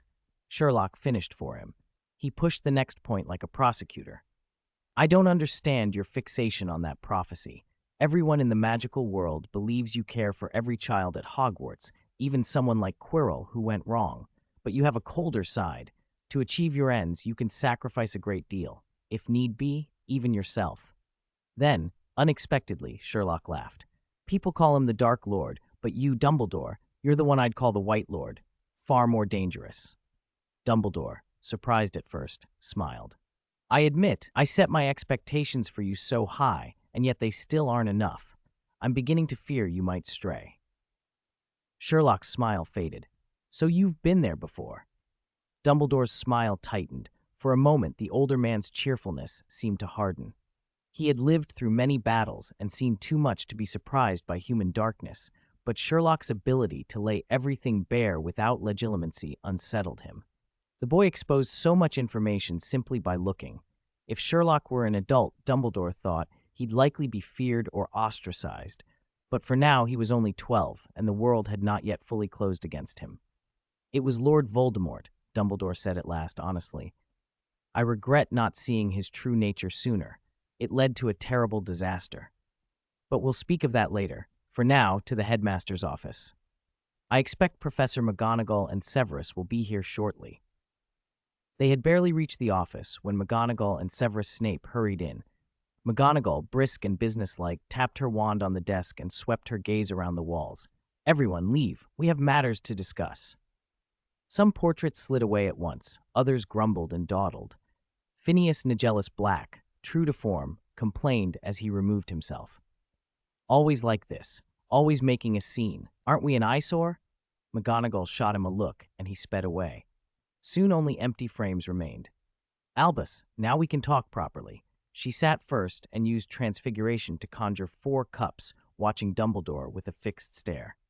"Explain. Why did you allow you-know-who into the school?" Dumbledore's face brightened with a small, impatient amusement. "Minerva, you're clear-headed. Call him by his name. You-know-who is nonsense. It's been 22 years. I've been trying to persuade people to say Lord Voldemort." McGonagall shivered at the name. Snape, sitting beside her, raised an eyebrow. Sherlock, the only student in the room, felt oddly out of place. "If we keep whispering and avoiding his name, everything will fall into chaos," Dumbledore continued. "I see no reason to be afraid of the name Lord Voldemort." "It's well known you're fearless in your own way," McGonagall replied, half annoyance, half admiration. "The only one he truly feared was you." "You flatter me," Dumbledore said softly. "Lord Voldemort has a power I will never possess." "Because you're too noble to use it," McGonagall shot back. Seems I've heard that before, Dumbledore murmured with a faint blush. You're being ridiculous, Snape interrupted coldly. The problem is that our headmaster, Mr. Albus Dumbledore, allowed Quirrell into the school, fully aware he was serving the Dark Lord. His tone was flat and icily precise. Sherlock noted the difference in wording. Snape said the Dark Lord, not you-know-who. It was a small difference, but it carried a weight of respect, or perhaps fear. Whatever the reason, it struck Sherlock as interesting. Snape might hold more secrets than he let on. McGonagall's expression softened in a way Sherlock recognized as trust. Albus, I've always trusted you. Tell us your reasons. Her eyes flicked briefly toward Snape. Snape turned his head away, forcing his gaze down. Sherlock met the look and, unseen by the others, offered a faint, teasing lift of an eyebrow. Snape's jaw tightened, the tension in the room shifted. Dumbledore took a slow breath and began. When Lord Voldemort was at Hogwarts, he was an exceptionally gifted student. He sailed through to his 7th year with top marks in every exam.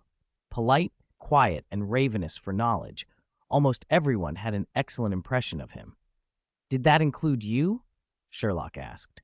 McGonagall and Snape glanced at the boy, not annoyed by the interruption. Dumbledore's smile turned rueful. I certainly hold a great deal of responsibility. I found him in an orphanage when he was 11 and arranged for him to attend Hogwarts. Sherlock's eyes narrowed in understanding. His deduction had been correct. The future Dark Lord had been a child starved for affection. So you personally brought him to Hogwarts? Yes, Dumbledore said. He refused my company in Diagon Alley and was sorted into Slytherin. He was nearly impeccable in school. After graduation, he applied to teach defense against the dark arts. Snape's eyelid flicked. The principal then, Armando Dippet, turned him down on the grounds that he was too young and inexperienced. Dumbledore finished. To my knowledge, Dippet actually thought highly of him, Snape said, voice tight. He shouldn't have refused. So this was a result of your influence? Sherlock pressed. Dumbledore nodded. Armando suggested he come back in 2 years. He didn't return for 10. When he did, I was principal, and I refused him again. Since then, the defense against the dark arts position has been cursed. No one holds it for more than a year. It seems we'll be recruiting again next year. His voice had a melancholic edge. Snape's expression hardened. And how does that justify letting Quirrell in? Dumbledore answered deliberately. First, even after Quirrell entered Hogwarts, I wasn't certain of the exact relationship between him and Lord Voldemort. Letting Quirrell in allowed me to observe, to watch his movements, to better understand Voldemort's plans. Second, after the incident in the Forbidden Forest, Sherlock's deductions were correct, but lacked hard evidence. I staged a temporary withdrawal to draw him out, to test Harry, and to expose both Lord Voldemort and Quirrell. Third, I believed that even if Quirrell had been influenced or controlled, he could still be saved. He looked at Snape with something like fondness. Snape felt distinctly uncomfortable under that gaze. He read the subtext clearly. Dumbledore believed in redemption as fervently as he believed in confrontation. No one knew about turning a life around better than Severus Snape, and yet the thought that Dumbledore might be equating him, Severus, a man of principles, with someone like Quirrell made him bristle inwardly. How could he, Severus, be put on the same level as that man? 112. Heroes don't exist. Facing Dumbledore's fatherly gaze, Severus Snape snapped. Perhaps you've forgotten one reason. You always think you can control everything. Sherlock chuckled. Of all the Hogwarts professors, the one he liked most was this grumpy old bat. Dumbledore was too shrewd, McGonagall too strict, Flitwick too clever, Sprout too plain. But Snape, whether it came to magic or to science, kept a rigor and seriousness that Sherlock respected. He did his duty, followed his own logic, acted independently, and never cared what others thought. That showed in the puzzles and tests he set up. Snape didn't make his students brew convoluted potions. Instead, he arranged deceptively simple, almost crude tasks. The fools immediately failed because, like math, the thing either clicked or it didn't. Ordinary students scratched their heads and wasted hours. If Snape stood watching, he would toss out a cutting remark and observe coldly. I didn't expect you to appreciate the beauty of a cauldron singing over a low flame, billowing white smoke and aromas. But you are the sort of foolish idiot I meet all the time. Only someone bright like Hermione could work through the logic quickly. Sherlock, though, had already solved the moment his eyes caught the first line on the parchment. Danger is ahead, safety is behind, two of us in the middle can help you. By the time he finished reading, he had the answer, and several other deductions. It was child's play. Snape suddenly turned and fixed Sherlock with a fierce look. "Holmes, what are you laughing at?" "I thought of something amusing." "What is it?" Lord Voldemort fled in disarray. Snape's expression darkened. "Severus, now let us discuss the follow-up," Dumbledore interjected just in time, cutting off Snape's retort and denying him the chance to deduct points. Then he turned to Sherlock. "Mr. Holmes, I hope you will do us a favor." "Continue training, Harry?" Sherlock answered without surprise. "I'd do that without your asking." "Not because he's the chosen one," Sherlock added, "but because he's my friend."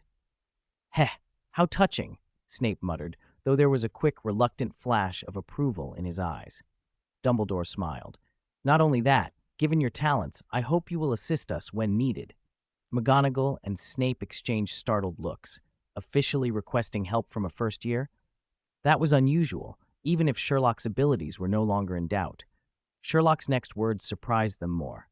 "If a case is interesting enough, I'll involve myself even without a summons, provided I have the conveniences I require." "Of course," Dumbledore said quickly, "and I will, privately, provide compensation." "That isn't necessary. If I enjoy it, that is reward enough." Dumbledore laughed heartily. "You are more like a hero than I expected, Sherlock." "Please do not make heroes of people, Mr. Dumbledore." Sherlock's gray eyes locked on the headmaster. "Heroes do not exist, and even if they did, I am not among them." McGonagall and Snape each registered surprise. Dumbledore, however, grew pensive. Whenever he spoke with Sherlock, he kept being reminded of an old friend. Once again, the thought rose unbidden. "Gellert, there is a genius here who could surpass you." All the same, Dumbledore considered Harry fortunate to have Sherlock as a friend. "One more matter," he said. Before they broke up, he reminded them, "Harry must return to Privet Drive each summer and stay at least a month. The ancient charm requires maintenance by blood relatives, and Mrs. Dursley is Harry's only family." Sherlock glanced at Snape. "Holmes, put away your rude look," Snape snapped, inexplicably offended. Sherlock skied faintly and turned away. If Sherlock hadn't been preoccupied establishing a new worldview at term's start, he would have worked out Snape's history in a week. He was the sort who could thank someone in the language of flowers during the first potions lesson. After spending Christmas with Harry at Private Drive, the rest fell into place. The Dursleys tried to hide things, but Sherlock saw through it. That matter passed without incident. At McGonagall's request, Dumbledore was forbidden sweets for a month, a punishment serious for a man of his sweet tooth. It was worth remembering what Sherlock had said the night he confronted Quirrell in the Forbidden Forest. If the wizarding world still needed first years to protect the Philosopher's Stone, they might as well destroy it. What began as sarcasm had ended up influencing events. Harry woke in the hospital after being unconscious for a day. Candies were piled on the bedside table. "Gifts from friends and admirers," Dumbledore said with a smile when he appeared in Harry's astonished line of sight. "It's only the first day. In 2 days' time, this place will be a small mountain." Once Dumbledore confirmed Sherlock and Hermione were safe, Harry breathed out with relief. He felt foolish that he'd fainted. Worse, he then heard the stone had been destroyed and was stunned. "Why?" he blurted, then softened his tone. "Professor, you worked so hard to keep the stone from Lord Voldemort. Why destroy it?" "I'm glad you can call him Lord Voldemort," Dumbledore said, regaining his elder gravitas. "Use the right name. Fear of a name only increases fear of the thing itself." Harry nodded. "Fear comes from the unknown. The best way to conquer it is to face it." "You put that well," Dumbledore beamed. "Sherlock told me that," Harry added, proud. Dumbledore's smile deepened. "Nicholas and I agreed this was best," Dumbledore continued. "You know Nicholas Flamel?" "I do. He and his wife are your friends," Harry replied. "But if they destroy the stone, won't they lose the elixir of life and die?" "They will eventually die," Dumbledore said with feeling. "For you perhaps that sounds unimaginable, but for Nicholas and Perenelle, death will be like finally going to bed after a very long day." "Your friend Sherlock suggested the same thing. Mockingly, perhaps, but the suggestion gave me thought. When I spoke to Nicholas, he agreed. For a well-ordered mind, death is but the next great adventure. And Quirrell? Lord Voldemort? What happened to them? You were very well protected by your friend, Dumbledore said, humming. Neither Quirrell nor Lord Voldemort could touch you. Your performance exceeded my expectations. Before I acted, they had already undone themselves. Warmth swelled through Harry's chest. Sherlock's personality could be abrasive, rude, arrogant, self-important, but beneath it was reliability. The stone episode made Harry trust him more. If Sherlock was with him, he felt he needn't fear anything. How did I get the stone from the mirror? Harry asked. Dumbledore brightened. I am glad you asked. It was one of my devices. Only someone who wishes to find the stone, but not to use it, can truly obtain it. That understanding between you and me, and with the mirror, is part of the trick. Harry thought for a beat and then asked, half expecting more detail, why tell me to speak to Hermione rather than Sherlock about how it worked? That is for you to consider, Dumbledore said with a twinkle. And now, enjoy the sweets. He reached for a box of Bertie Bott's every flavor beans on the table.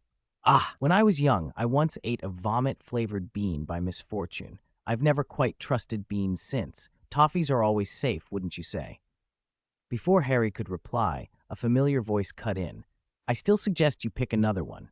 Hermione, you do have a gift for observation. A faint, fresh scent of herbs hung in the air of the hospital wing. Madame Pomfrey, bustling and efficient, shepherded Sherlock, Hermione, and Ron toward Harry's bed. She greeted Professor Dumbledore with a quick nod, then frowned at Sherlock, who was leading the group. Only 5 minutes, she said curtly. Of course, madam, Sherlock answered, bowing slightly with unexpected politeness. But you might want to look for your bandages. I think you left them somewhere.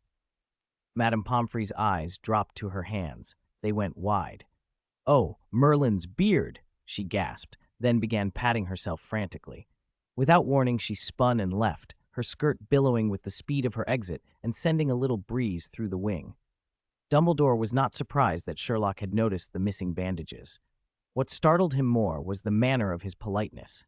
He stroked his beard and smiled. Sherlock, I never knew you were so polite. Until you made Harry face you-know-who, I was always very polite to you, sir, Sherlock replied, chin tilted, looking at Dumbledore with a calm, evenly measured expression, neither subservient nor insolent. Dumbledore's mouth twitched. For a moment he looked as if he expected a scolding. He shifted topics, reaching toward a box of Bertie Bott's every flavor beans on the table and picking up a toffee-colored one. You just said, you don't recommend I eat this toffee-flavored bean? He asked. It's just a personal feeling, Sherlock answered, arms folded, unruffled. All right, Dumbledore said, and set the brown bean aside.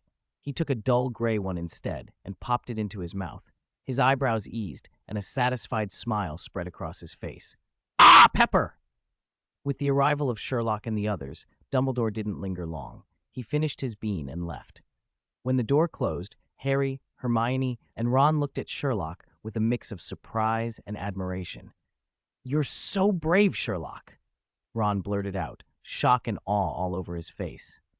That's Dumbledore, the strongest person in the wizarding world. And you talk to him like that? Sherlock hadn't meant to explain, but when he realized Harry and Hermione's expressions agreed with Ron's sentiment, he felt he should say something. Truth often hides behind layers of mist, and authority, like an immeasurable colossus, stands upon the common path of people's perception. When reason raises an alarm in your heart, don't be silent out of respect for authority. Only by speaking can you expose falsehoods and defend the truth. Otherwise, you'll simply miss the chance to see through the clouds. He paused, choosing his words carefully.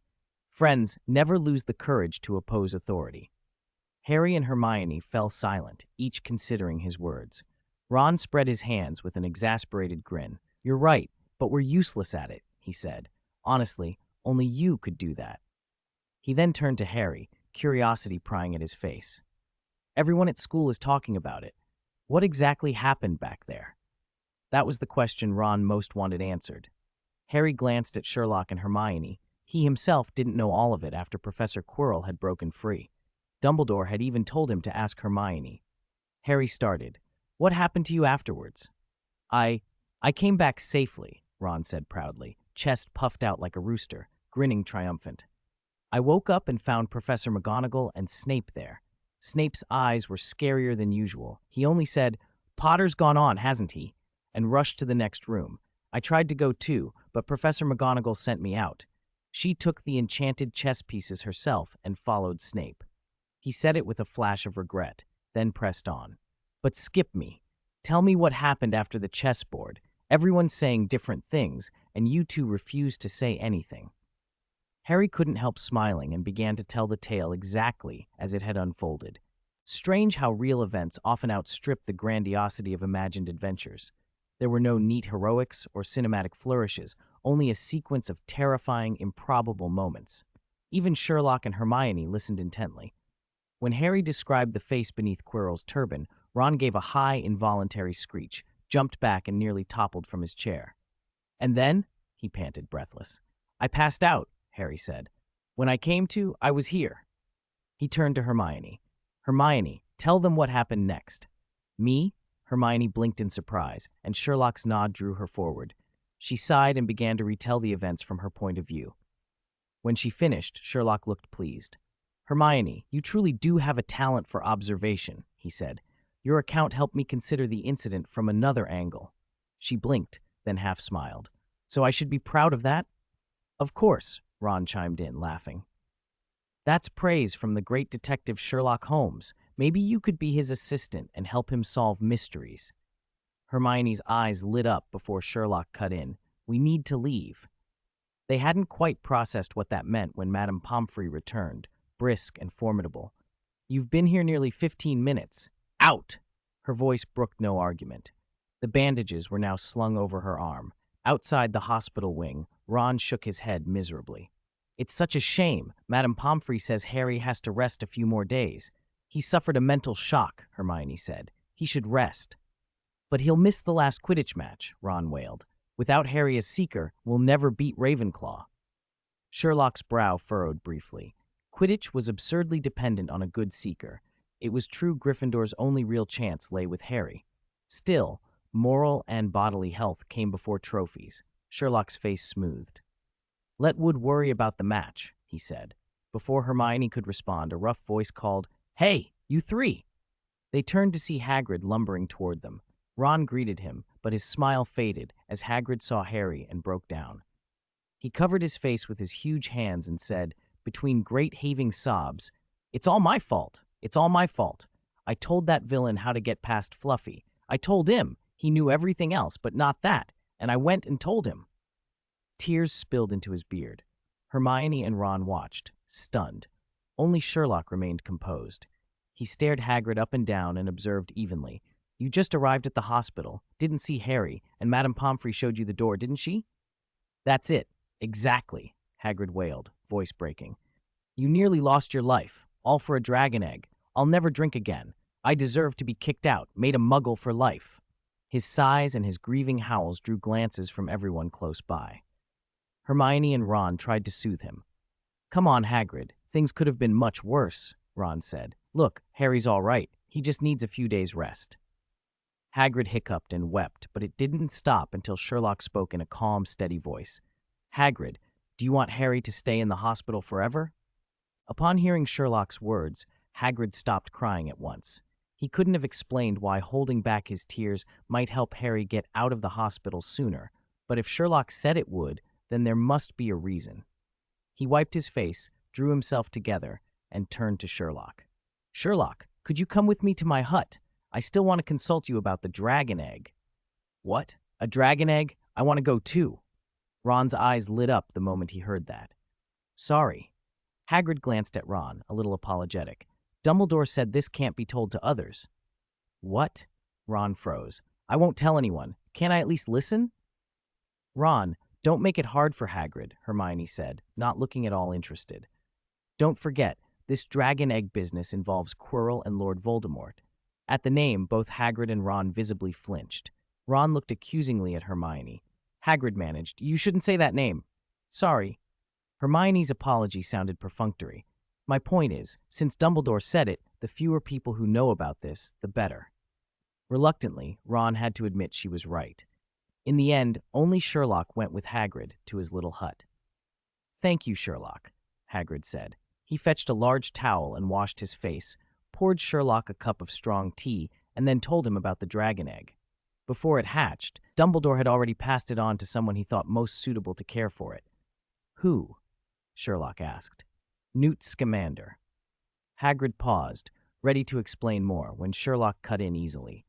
"Newt Artemis Phaedo Scamander, British magizoologist, traveler, author of Fantastic Beasts and Where to Find Them, a familiar name in the magical world." Sherlock had good reason to know the book. It was on the preterm reading list, and he'd used its contents when the troll incident had come up. Hagrid slapped the table in delight. "Well said, Sherlock. I always call it Where to Find Fantastic Beasts. When you reach third year and take care of magical creatures, you'll be using it as a textbook. Professor Kettleburn used to be reckless, but these days he's calmer, probably because he only has one arm and half a leg left of his limbs." Hagrid went off, his face brightening as he talked about creatures. He spoke, breathless and affectionate, about habits and quirks of every beast he loved. Sherlock listened quietly until he grew thirsty and lifted his tea. "So can you tell me the real reason you called me?" he asked. "Pfft." Hagrid spat out a mouthful of tea. He stared at Sherlock in astonishment. "How did you know?" "Hagrid, from the moment you said that at the hospital gates, I knew you weren't asking me here only about a dragon egg." Sherlock sighed, a touch weary. "Your thoughts are written on your face. If it weren't for Voldemort and the Philosopher's Stone, well, Ron or even Hermione could have guessed." "Is it really that obvious?" Hagrid asked, incredulous. Sherlock only smiled. Hagrid drew in a deep breath. "Actually, the reason I'm looking for you this time is 'cause I have a friend." Sherlock's eyes flickered, expecting nonsense, but Hagrid wasn't the sort to invent someone. "Do you remember the Greek interpreter who sold me Fluffy?" "Baskerville," Sherlock supplied in 3 seconds, retrieving the name. "Great, you remember," Hagrid said. "He came to me a while ago. I was going to find Dumbledore at first, but this time it's happened again, and I didn't want to trouble Dumbledore, so I thought of you. You did a good job on Halloween, Christmas, and Easter, didn't you?" "Thank you for saying so," Sherlock replied, steepling his fingers. "What happened to your friend?" "Oh, he can tell you himself better." Hagrid looked relieved. "I think you'll find him in Hogsmeade. If you agree, we can go now." Hogsmeade is the only all-wizard village in Britain, small, tidy, and picturesque. By regulation, students may visit only from third year upward and only with parental permission, so most younger students never see it. Sherlock had looked it up after Hagrid mentioned it before. He stood up without hesitation. "Let's go." He didn't care about year restrictions or guardian permission. If he wanted to go, there were ways. Besides, there was a new problem to solve. Hagrid, decisive and quick, led the way.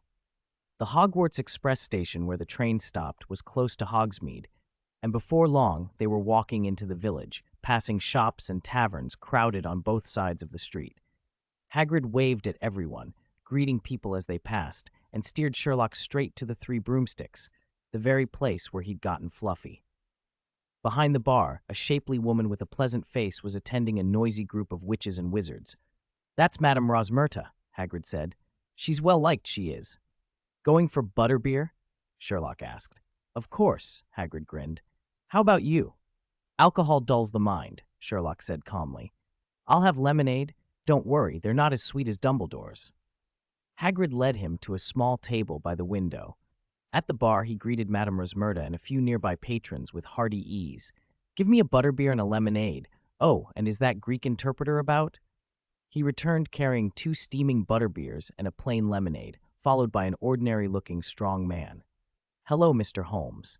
I'm Hadris Baskerville. A pleasure." The man clasped Sherlock's hand warmly. "Mr. Holmes, it's wonderful to meet you. I've heard Mr. Hagrid speak of your doings more than once. I admire your knack for discerning people's minds without magic." Then his smile faded. Baskerville's face went serious and a touch anxious. "What I'm about to tell you is strange. I'm afraid even the Ministry might not believe it." Sherlock leaned back, fingers steepled, his eyes alight. "It's all right, I'm listening." Baskerville hesitated, then smiled politely. "First, a little about me. I'm an interpreter. Hagrid may have mentioned that." "No, he didn't." Hagrid mumbled, scratching his head. It's fine, Baskerville said. I translate many languages, or rather, almost all the common ones. I have worked for international magical organizations and guided visiting wizards from the East. I know Eastern customs fairly well.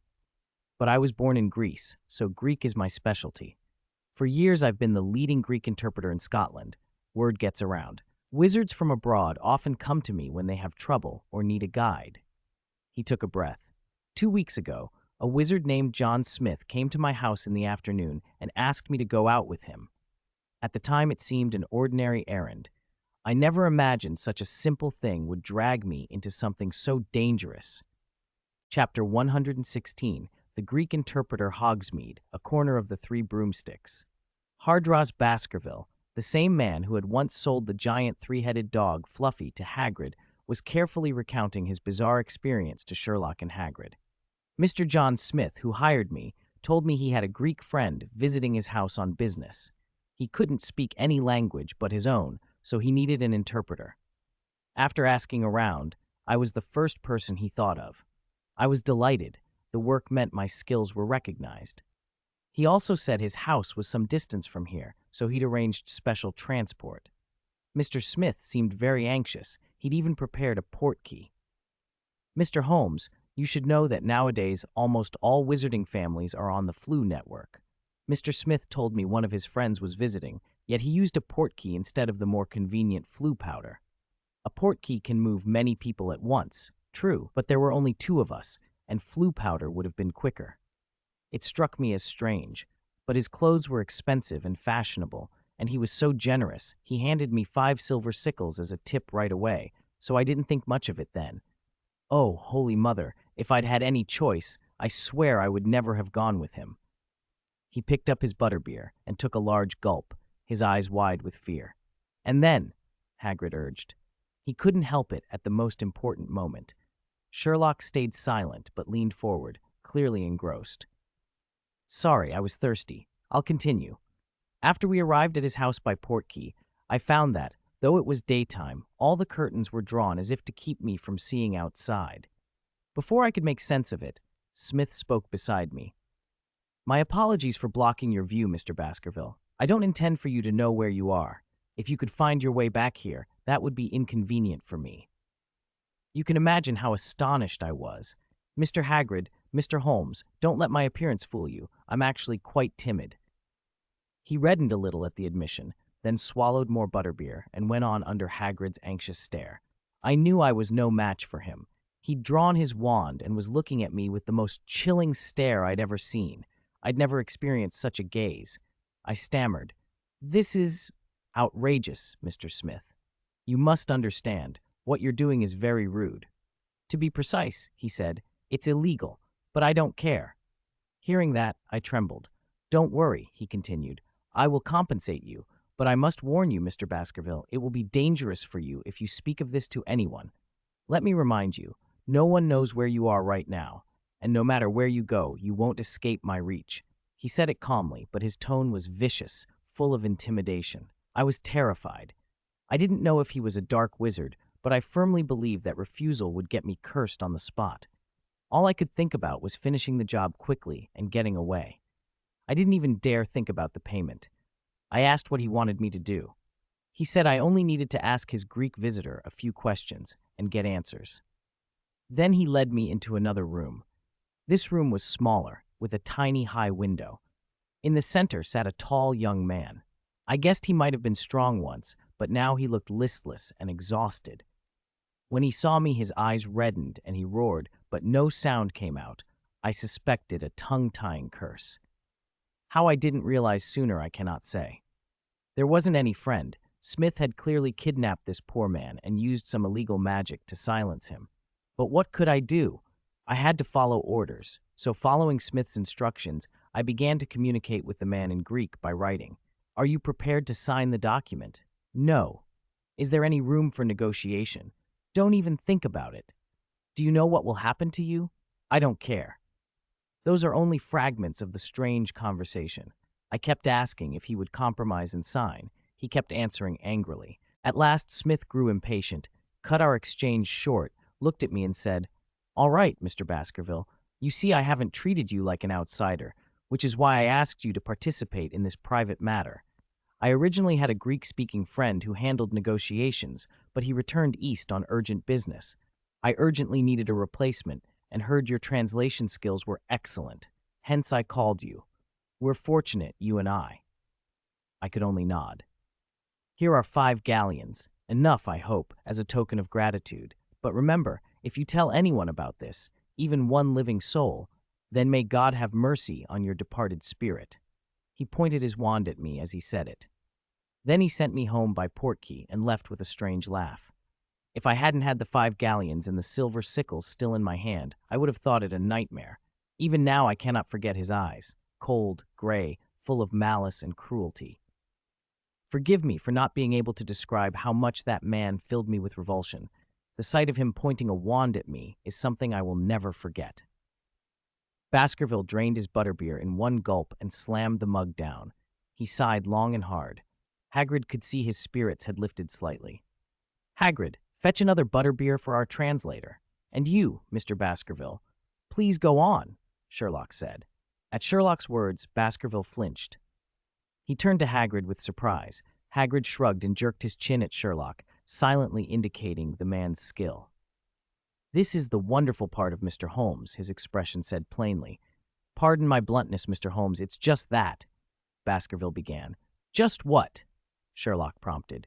I don't understand, he admitted then, as though resolving something. He looked back at Sherlock.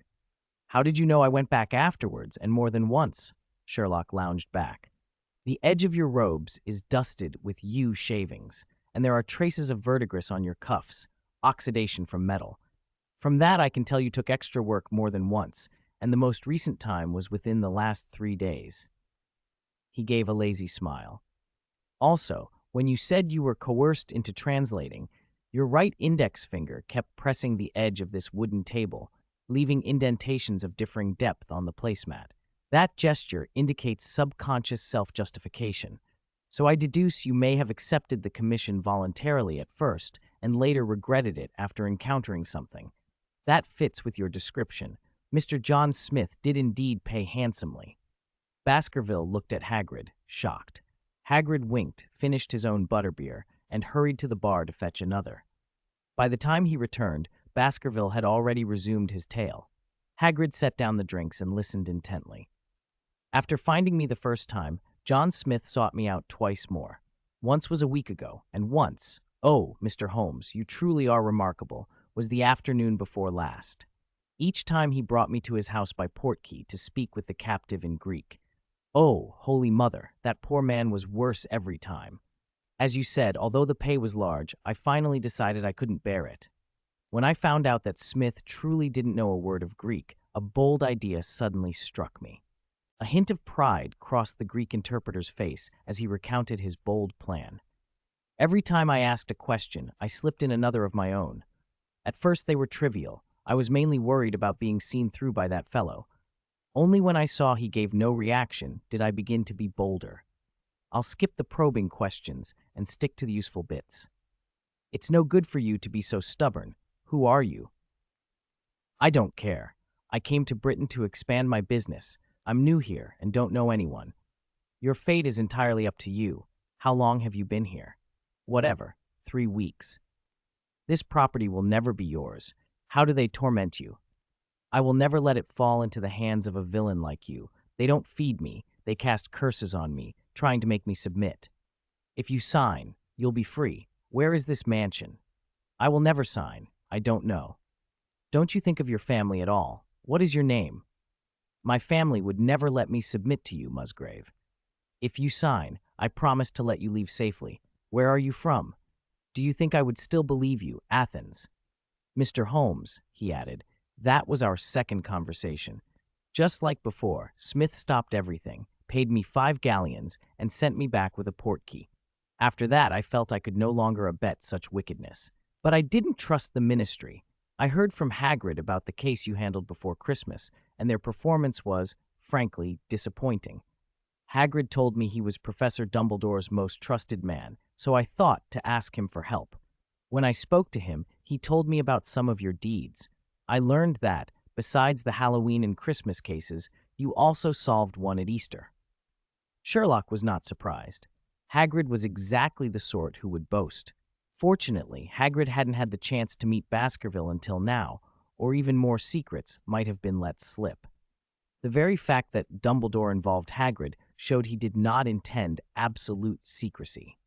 Baskerville, he drank another long draught of butterbeer, went on. 2 days ago, he'd been called to translate a third time. The sequence of events was much the same. He arrived at John Smith's house by portkey and spoke with the young Athenian calling himself Musgrave. This time, Musgrave looked worse, pale, bruised, multiple injuries.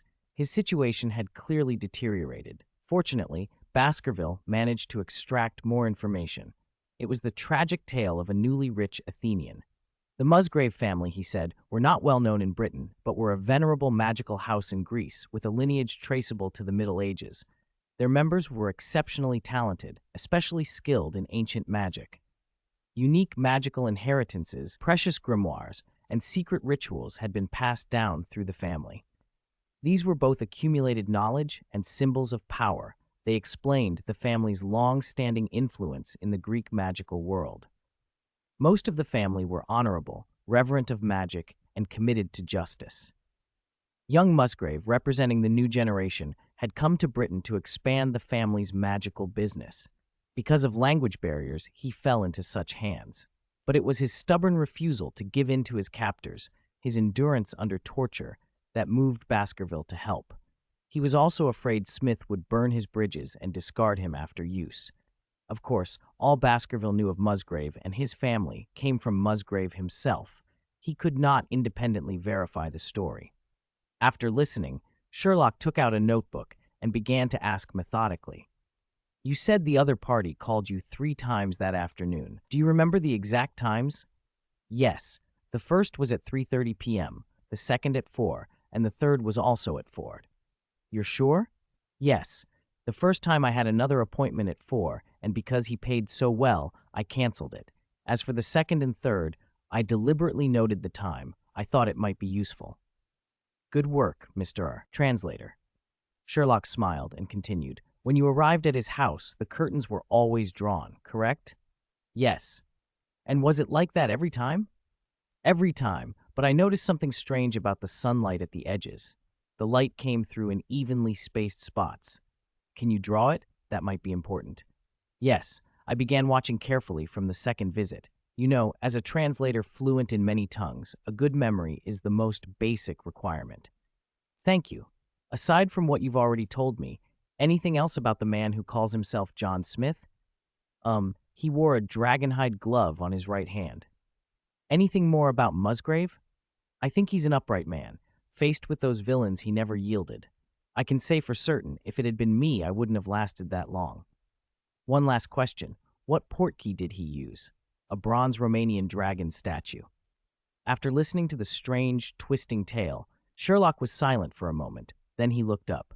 Have you contacted Greece? Just this morning I asked my friends. So far, they know nothing. Then I suggest you contact Athens directly. And Hagrid, I need your help on this. It's very unusual. No problem. Hagrid slapped his chest. Just say the word. I'm very interested in this case, and I'll do everything I can to investigate it properly. But Sherlock fixed the kindly Greek with a steady look. Mr. Baskerville, if I were you, I'd be especially careful for a while. Why? Baskerville asked, uneasy. From the way they use a portkey, draw the curtains, and threaten and intimidate, this is a cautious and ruthless party. The fact you went to Greece and then to us won't remain hidden from them long. They will know you betrayed them. Don't worry, mate.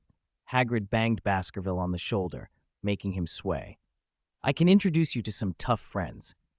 Thank you, Mr. Hagrid, but my friends may not be as sharp as Mr. Holmes. If it's only about protecting me, I'll be all right. Baskerville's confidence steadied his voice. Sherlock asked only that he leave some yew wood shavings and bronze verdigris, reminded him once more to watch his personal safety, and they parted. Telling the story had lightened Baskerville's mood. He hurried home, pleased that he might get a good night's sleep for once. On the walk back to Hogwarts from Hogsmeade, Hagrid asked eagerly, Well, how is it, Sherlock? I need to look up some things. If all goes well, I should have answers by tomorrow. Hagrid blinked. You already have hope of solving it so quickly? I don't know how to explain it to you, Sherlock said thoughtfully. But honestly, now that we have so much concrete information, it would be odd if I couldn't work out the rest. Hagrid didn't pretend to understand what he could not. He simply trusted the judgment of smarter people. As soon as Sherlock returned to the castle, Hermione and Ron surrounded him. You're back. Quick. Tell us everything. Someone said they saw you with Hagrid in Hogsmeade. True? Yes. Sherlock nodded and gave a concise account. There was no point in skirting it. If Hermione and Ron asked Hagrid, they'd hear the same version. Wait, Professor Dumbledore gave that dragon egg to Mr. Scamander? Ron burst out.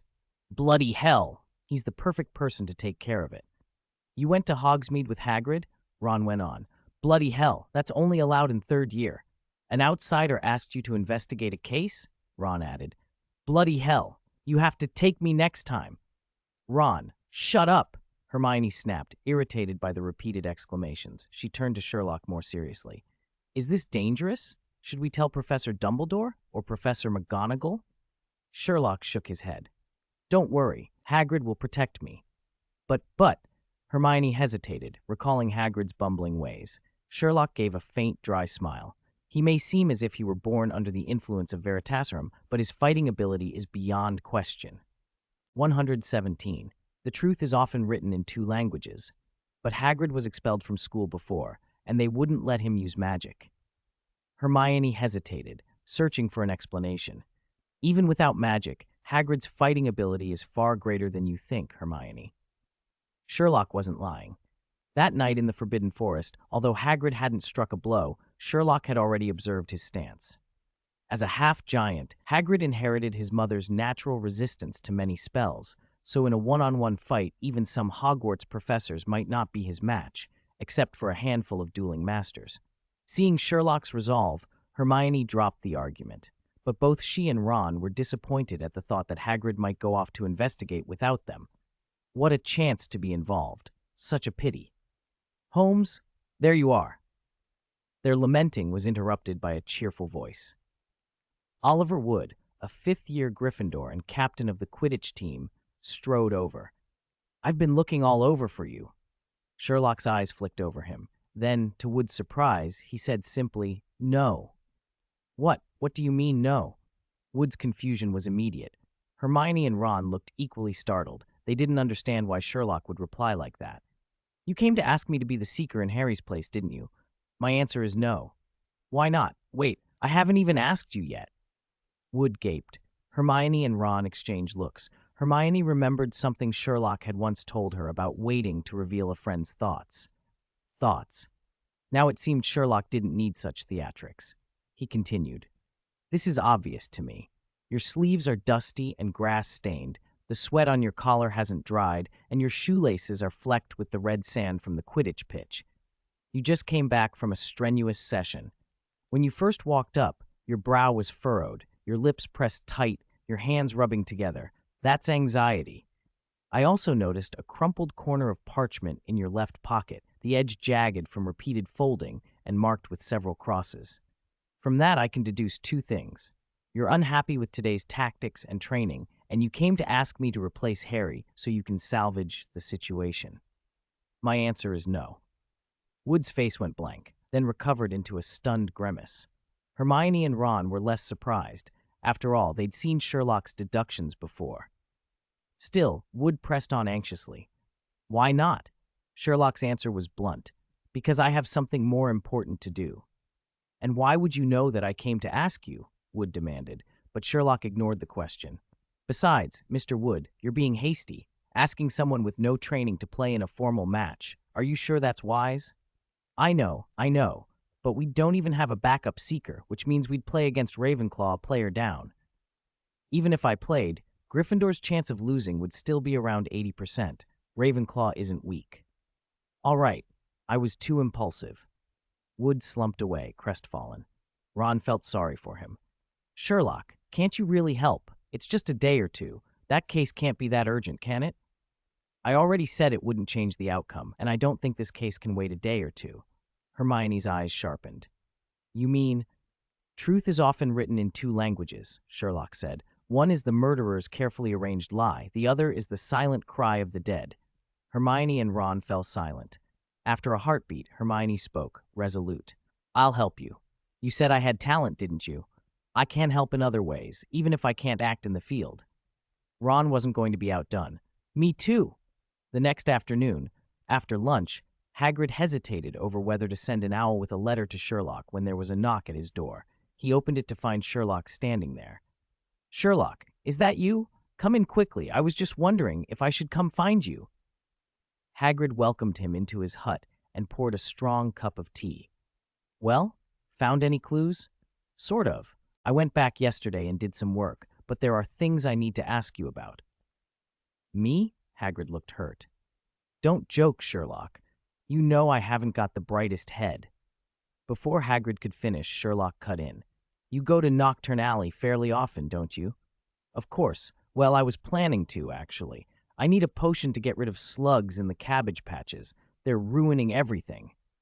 Hagrid's frankness did the trick. He spilled everything in a rush, then stared at Sherlock expectantly, hands rubbing together, waiting for the next question. He hadn't stopped to wonder how Sherlock had known about Nocturne Alley. Sherlock didn't volunteer the method. He produced a small item and set it on the table. These are yew shavings, picked up at Baskerville yesterday. The grain shows a 15-degree diagonal cut. That's a technique used by craftsmen from the Romanian Dragon Reserve. It matches perfectly with the Romania dragon statue used as a portkey. The shavings are mixed with other substances. Professor Sprout identified them as Icelandic lichen spores. What? Hagrid wasn't interested in Romanian woodworking, but at the mention of Icelandic lichen spores, he leaned in and peered closely. Blimey, it really is them. That stuff's rare here. Professor Sprout said the same. She also said you could find it in Nocturne Alley. Hagrid's face fell. I might remember something, but not the details. Sherlock held up a sheet of parchment. This was drawn by our translator. His memory's good. I cross-checked a lot of information and found the arrangement matches the summer position of Ophiuchus. It could point us to where that Greek millionaire is being held. Sherlock, you're a genius, Hagrid exclaimed, unable to contain his admiration. Sherlock, however, was quietly vexed. He'd once dismissed astronomy as useless. Now he had to admit Hermione's knowledge had provided a crucial lead. He'd taken unnecessary detours searching, and Hermione had found this clue. From now on, astronomy would earn his attention. Can I go to Nocturne Alley now? Hagrid asked eagerly. Not I, we, Sherlock corrected. You're coming too? Of course.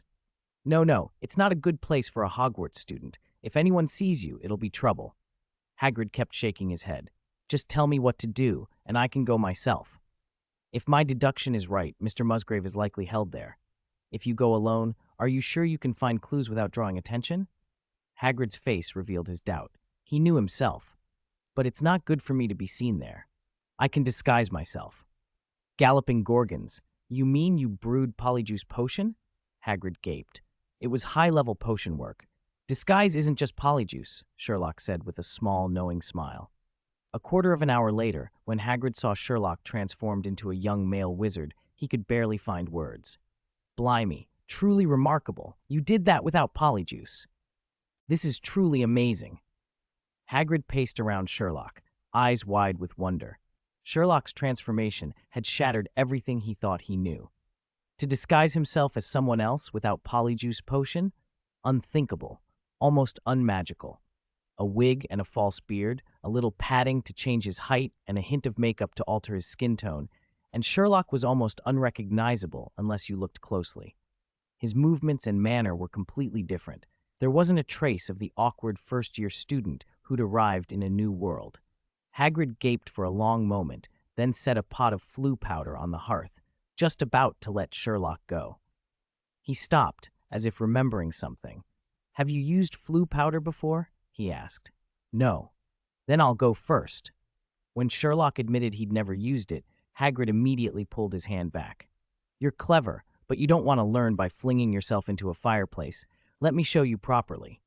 He pinched a sparkling handful of powder from the flower pot and walked to the fire. He didn't dump it in and rush off. Instead, he explained carefully. You must step into the flames as I do. Close your eyes first. Soot gets everywhere. Keep your arms tucked in, or you could fall out of someone else's fireplace, and say the name of your destination clearly. Hagrid threw the powder into the flames. With a whoosh, the flames went emerald green and leapt up to his shoulder. He stepped into the fire, bellowed, "Nocturne Alley!" and vanished. Sherlock smiled faintly. The deeper he looked into this world, the more fascinating it grew. He sprinkled a pinch of flue powder into the fireplace himself and stepped forward. He didn't speak at once. The sudden hot wind and rising flames would blow soot straight into his mouth if he opened it too soon. A mispronounced destination could dump him somewhere else entirely. He waited until the heat hit him, then said cool and clear, "Nocturne Alley." A dizzy, sucking sensation seized him. It was similar to the passage through the barrier to Platform 9 Thwars, or the black flames of the first-year trials, only louder and more violent. He spun, felt his arms bang against hard edges, and saw a blur of green fires and fireplace surrounds flashing past. After what felt like 30 seconds, the spin stopped. Expecting to hit the floor, Sherlock steadied himself and landed on cold stone. He had indeed arrived via a stone fireplace. "Hurry up, Sherlock," Hagrid called and hauled him out. "You don't look like a flue first-timer at all." Hagrid brushed soot from Sherlock with such exuberance that he nearly shoved him back into the fire. Sherlock sidestepped. "What does a flue first-timer look like?" Hagrid blinked, then grinned sheepishly. "Dizzy, bruised, and covered in soot. Ha! A proper mess." Sherlock took in the shop. It was dim, more spacious, and far creepier than the cramped, bustling stores of Diagon Alley. A withered human hand, a pile of blood-stained playing cards, and a dull glass eyeball sat in a case. Grotesque masks hung on the wall, all leering at different angles. Skulls crowded the counter. Sherlock's common sense told him they were human. Nocturne Alley had a different kind of inventory, dangerous, intriguing, and far more his sort of place. "This is Borgin and Burke's," Hagrid said on seeing Sherlock stare. "They sell all sorts, things you'd want and things you'd rather not look at. I came for slug repellent. They've got dark arts things too, poisoned candles, giant spiders, dead man's fingernails, shrunken heads." Hagrid's face went pale halfway through the list. "No, forget I said that."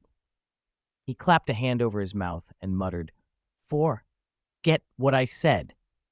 "Calm down, Hagrid," Sherlock said, patting his knee. "Even if you hadn't told me, it's obvious." A man appeared behind the counter. Short and humped, with greasy hair that somehow made Sherlock think of Professor Snape, he looked exactly the sort of person who would run this shop. Hagrid clapped him on the shoulder. The man shrank another inch. "Mr. Borgin," Hagrid boomed. "Ah, Mr. Hagrid," the man said with an oily grin, trying to make his voice hospitable. "Pleasure to see you. What can I do for you today?" "I need slug repellent." "No problem. Just slugs. Got a particularly powerful potion in today. Very reasonable price." Mr. Borgin launched into his sales patter. He was bargaining before Hagrid could reach for his coin. Hagrid, though not foolish, was a terrible mark for a good seller. The pair haggled good-naturedly until Hagrid left the counter satisfied, pot in hand. "Anything else?" Borgin asked as Hagrid turned. Hagrid opened his mouth, about to say they were here on a matter of business, about the case he'd been sent to look into, when Sherlock, pointing, interrupted. "What is that?" Hagrid slapped a hand over his mouth just in time. That had been close. Sherlock was pointing at the withered hand in the glass case. Borgin left Hagrid and hurried over, eyes alight. "Excellent taste, sir. That's a hand of glory," he crowed proud. "Put a candle inside, and only the holder can see its light. Thief's and robber's best friend." "A hand of glory," Sherlock repeated, "and yet you call it a thief's and robber's best friend." "Exactly. Fascinating, right? You're lucky. You've only just arrived, and you stumble onto one of the rarest pieces." Borgin peered at Sherlock, taking in the unfamiliar face. "Begging your pardon, who is this gentleman?" "Sigson, Hagrid's friend," Sherlock replied with a half-smile. "Do you record names before you sell at Borgin and Burke's?" "No, of course not," Borgin backpedaled. He looked unfamiliar. I was curious." Sherlock turned to Hagrid, disappointment in his voice. "You told me Borgin and Burke's sold whatever people dared imagine. You said there was nothing they wouldn't sell." Hagrid gaped. When did I say that, he thought. He hadn't meant to. Borgin, however, puffed up at the compliment. "Mr. Hagrid is absolutely right," There's nothing people won't think of that we won't sell, Sherlock snorted. Hardly. This is just a hand of glory, and you want the buyer's name. Disappointing, Borgin bristled. Ah, well, Hagrid, looks like you've been well and truly shown up. I'll even bet you 5 galleons. Huh? Hagrid frowned, bewildered. Borgin's mention of the bet caught his attention again. What bet? Hagrid asked. You told me. Said Nocturne Alley dealers could tell an object's origin by looking at a scratch. Sherlock said, more to stall than to explain. On impulse, he tossed something onto the counter, a star chart, the summer Ophiuchus chart that Hermione had corrected and redrawn. He half lamented the action as soon as it left his hand. Oh, what am I doing? Why did I show you this? Borgin's hand shot down to pin the chart. His eyes gleamed. Mr. Sigson, did you say someone could identify where this came from? If so, I'll take that bet. 5 galleons. Hagrid, you heard the claim? Yes, Sherlock said, but it has nothing to do with you. Hagrid, come on, let's go. Sherlock tried to take the chart back, but Borgin wouldn't yield. I can recognize it, Borgin said, forcing his voice steady, though his excitement leaked through. He stared hard at Sherlock. I know where it comes from. Nocturne Alley, Borgin and Burke's.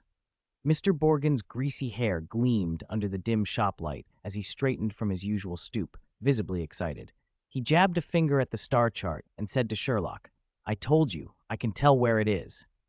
Tsk, I don't believe you, Sherlock replied. Mr. Sigson, Borgin and Burke's is the biggest shop in Nocturne Alley, and I'm the one who knows it best. Even your friend Hagrid knows that. Why won't you trust me? Humph, you'll never convince me. Then will you bet with me? Sherlock's stubborn look didn't falter. I'll bet you 1/2 galleon, just to teach you not to be so headstrong.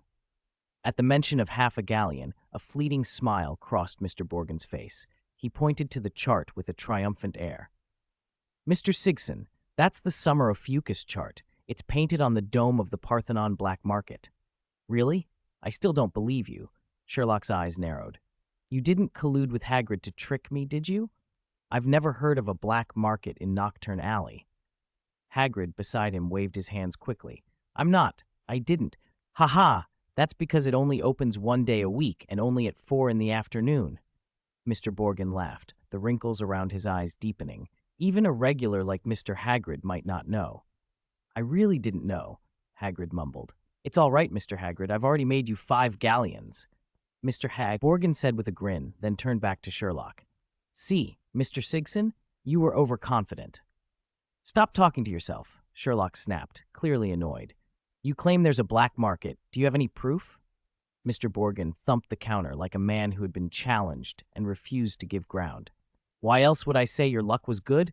Today just happens to be the day the Parthenon black market is open. What? Sherlock's face went pale. It's that coincidental? It really is. Look, it's already past 4. Mr. Borgin smiled. Last week it opened on Friday. This week it's Monday. I hear some Nordic fellows have been making deals here recently. You can see for yourself. Take us there at once. Sherlock abruptly folded the chart away.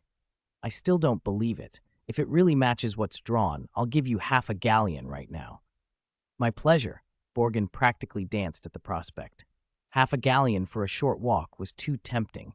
He already suspected this young wizard, Mr. Sigson, came from money and was impatient. A quick win was pleasing. It was also lucky he had Hagrid with him. A new face swaggering into Nocturne Alley would never be treated so kindly by the other dark wizards. A pity, Borgin thought, that such a fellow might be a friend. With that, he shut the shop door and led Sherlock and Hagrid toward the Parthenon Black Market. Borgin and Burke's might be one of the larger shops in Nocturne Alley, but it was only marginally more respectable than the rest. Across the way, wrinkled human heads squinted out from a display window.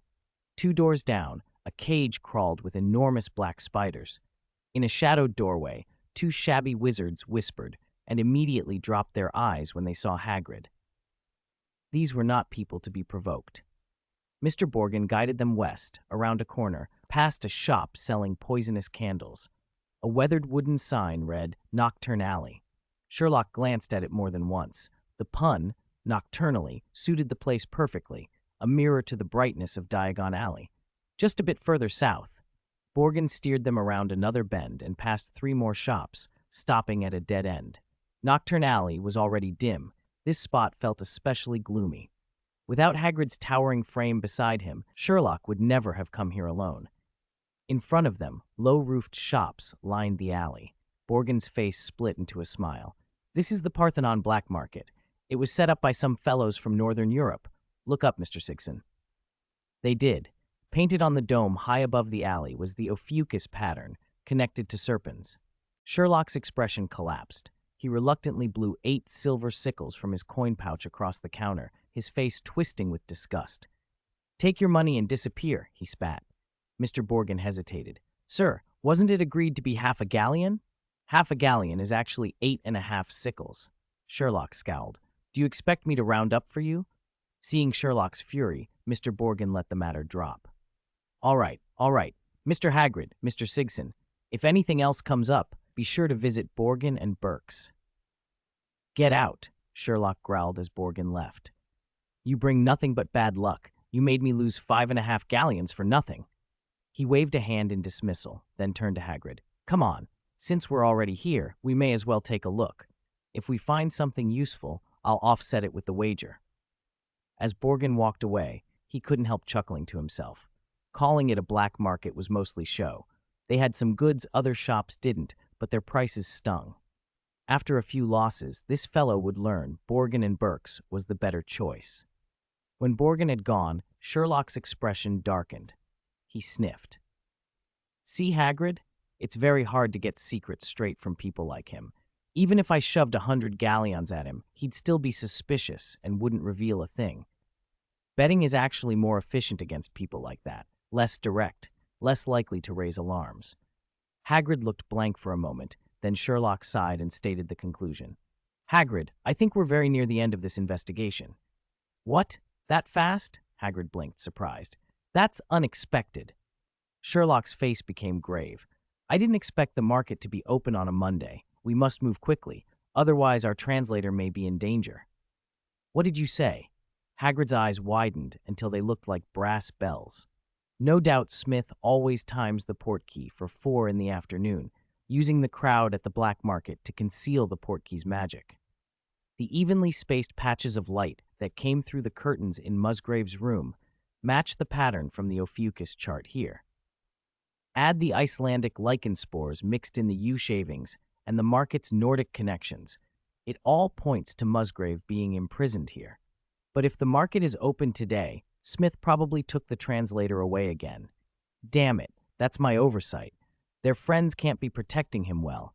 If my suspicion is right, after today's translation work, our translator could be killed for leaking information. Sherlock's voice turned very serious. Hagrid could hardly take it in. "What do we do now?" "We need to find where he's being held, and I've found it." Sherlock did not remain idle while he spoke. He moved quickly, looking up now and then. People who noticed them hurriedly averted their gaze when they saw Hagrid. These were not men to be provoked. Fortunately, the place he had in mind was set back from the market's main trading area. Sherlock stopped before a heavy door set into the side of a warehouse. "From the arrangement of the light spots, Musgrave should be held in here," he said. "This looks like a storage warehouse," Hagrid observed, peering around. Sherlock nodded. The most dangerous place could also be the safest. Smith wanted to use the market's crowd to hide the portkey's traces, but she would also be careful not to expose her secret to others, so she'd hide him where no one would expect. Hagrid hesitated a moment, then took a deep breath and put both enormous hands to the door. With a shove that made the hinges protest, he pushed the large warehouse door open. 120. If everyone rushes in, you can't kill them all. Rubius had braced himself to rescue someone before he even pulled the warehouse door open. What met him, however, was a shock. The warehouse was empty. No prisoner, no one. The whole place was bare. "Sherlock, this." Rubius turned to Sherlock, dazed for a moment. "Humph, boring trick," Sherlock muttered, scanning the room. He understood quickly. "Hold those lot off outside. I'll take a look." "Leave it to me," Rubius boomed, thumping his chest. Rubius's reputation did much of the work for him. As keeper of keys and grounds at Hogwarts, and a man known to be one of Dumbledore's most trusted allies, he carried weight both in Diagon Alley and Nocturne Alley.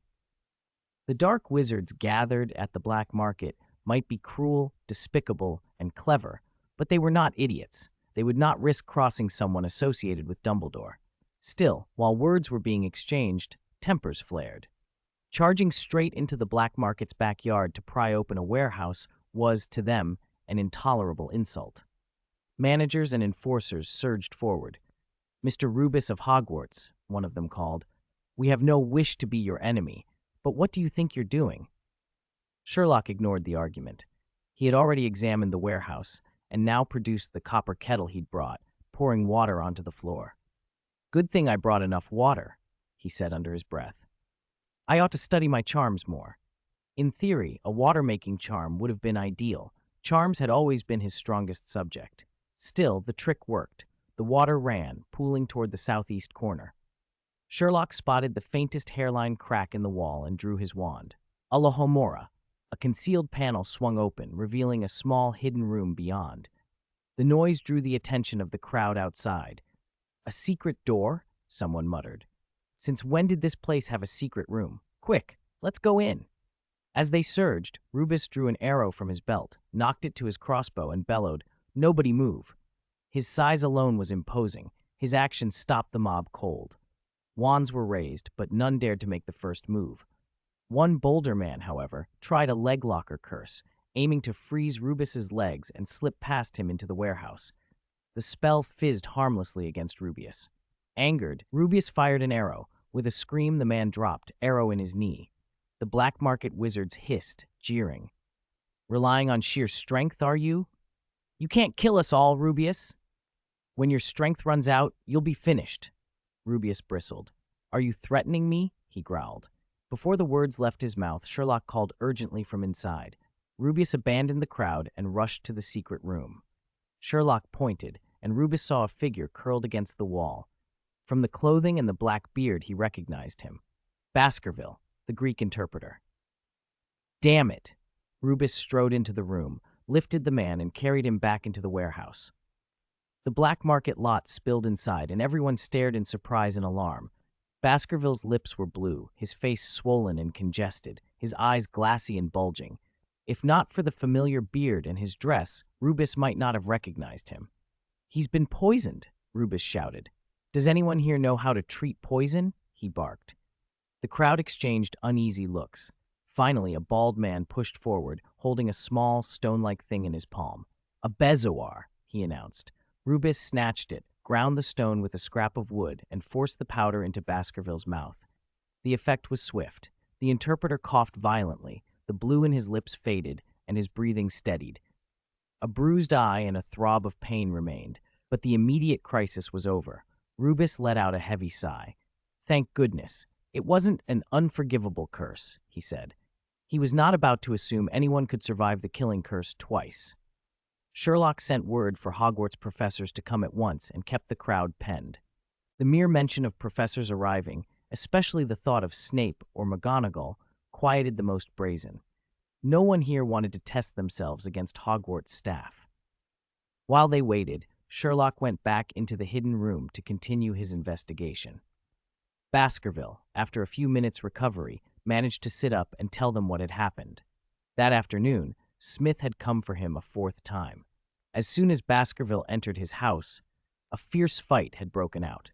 Baskerville's 3 friends who had come to protect him were overpowered, either because Smith underestimated them, they lacked the strength, or Smith had come prepared. In the end, all 3 were knocked out. Smith used their lives as leverage and dragged Baskerville back to Knockturn Alley with him. 3 against 1, and still lost. How embarrassing, someone in the crowd snickered. "Shut up," Sherlock said coldly. Rubus shot the heckler a glare that silenced him. Sherlock knew Baskerville well enough to believe him. The man had shown courage when he could, and a readiness to help even strangers. That combination made him exactly the sort of person Smith could exploit. Now, forced and frightened, Baskerville had been made their interpreter for the 4th meeting, coerced to translate for whatever dark business they intended. Rubus set his jaw. Saving lives came first. The rest, questions, consequences, could follow.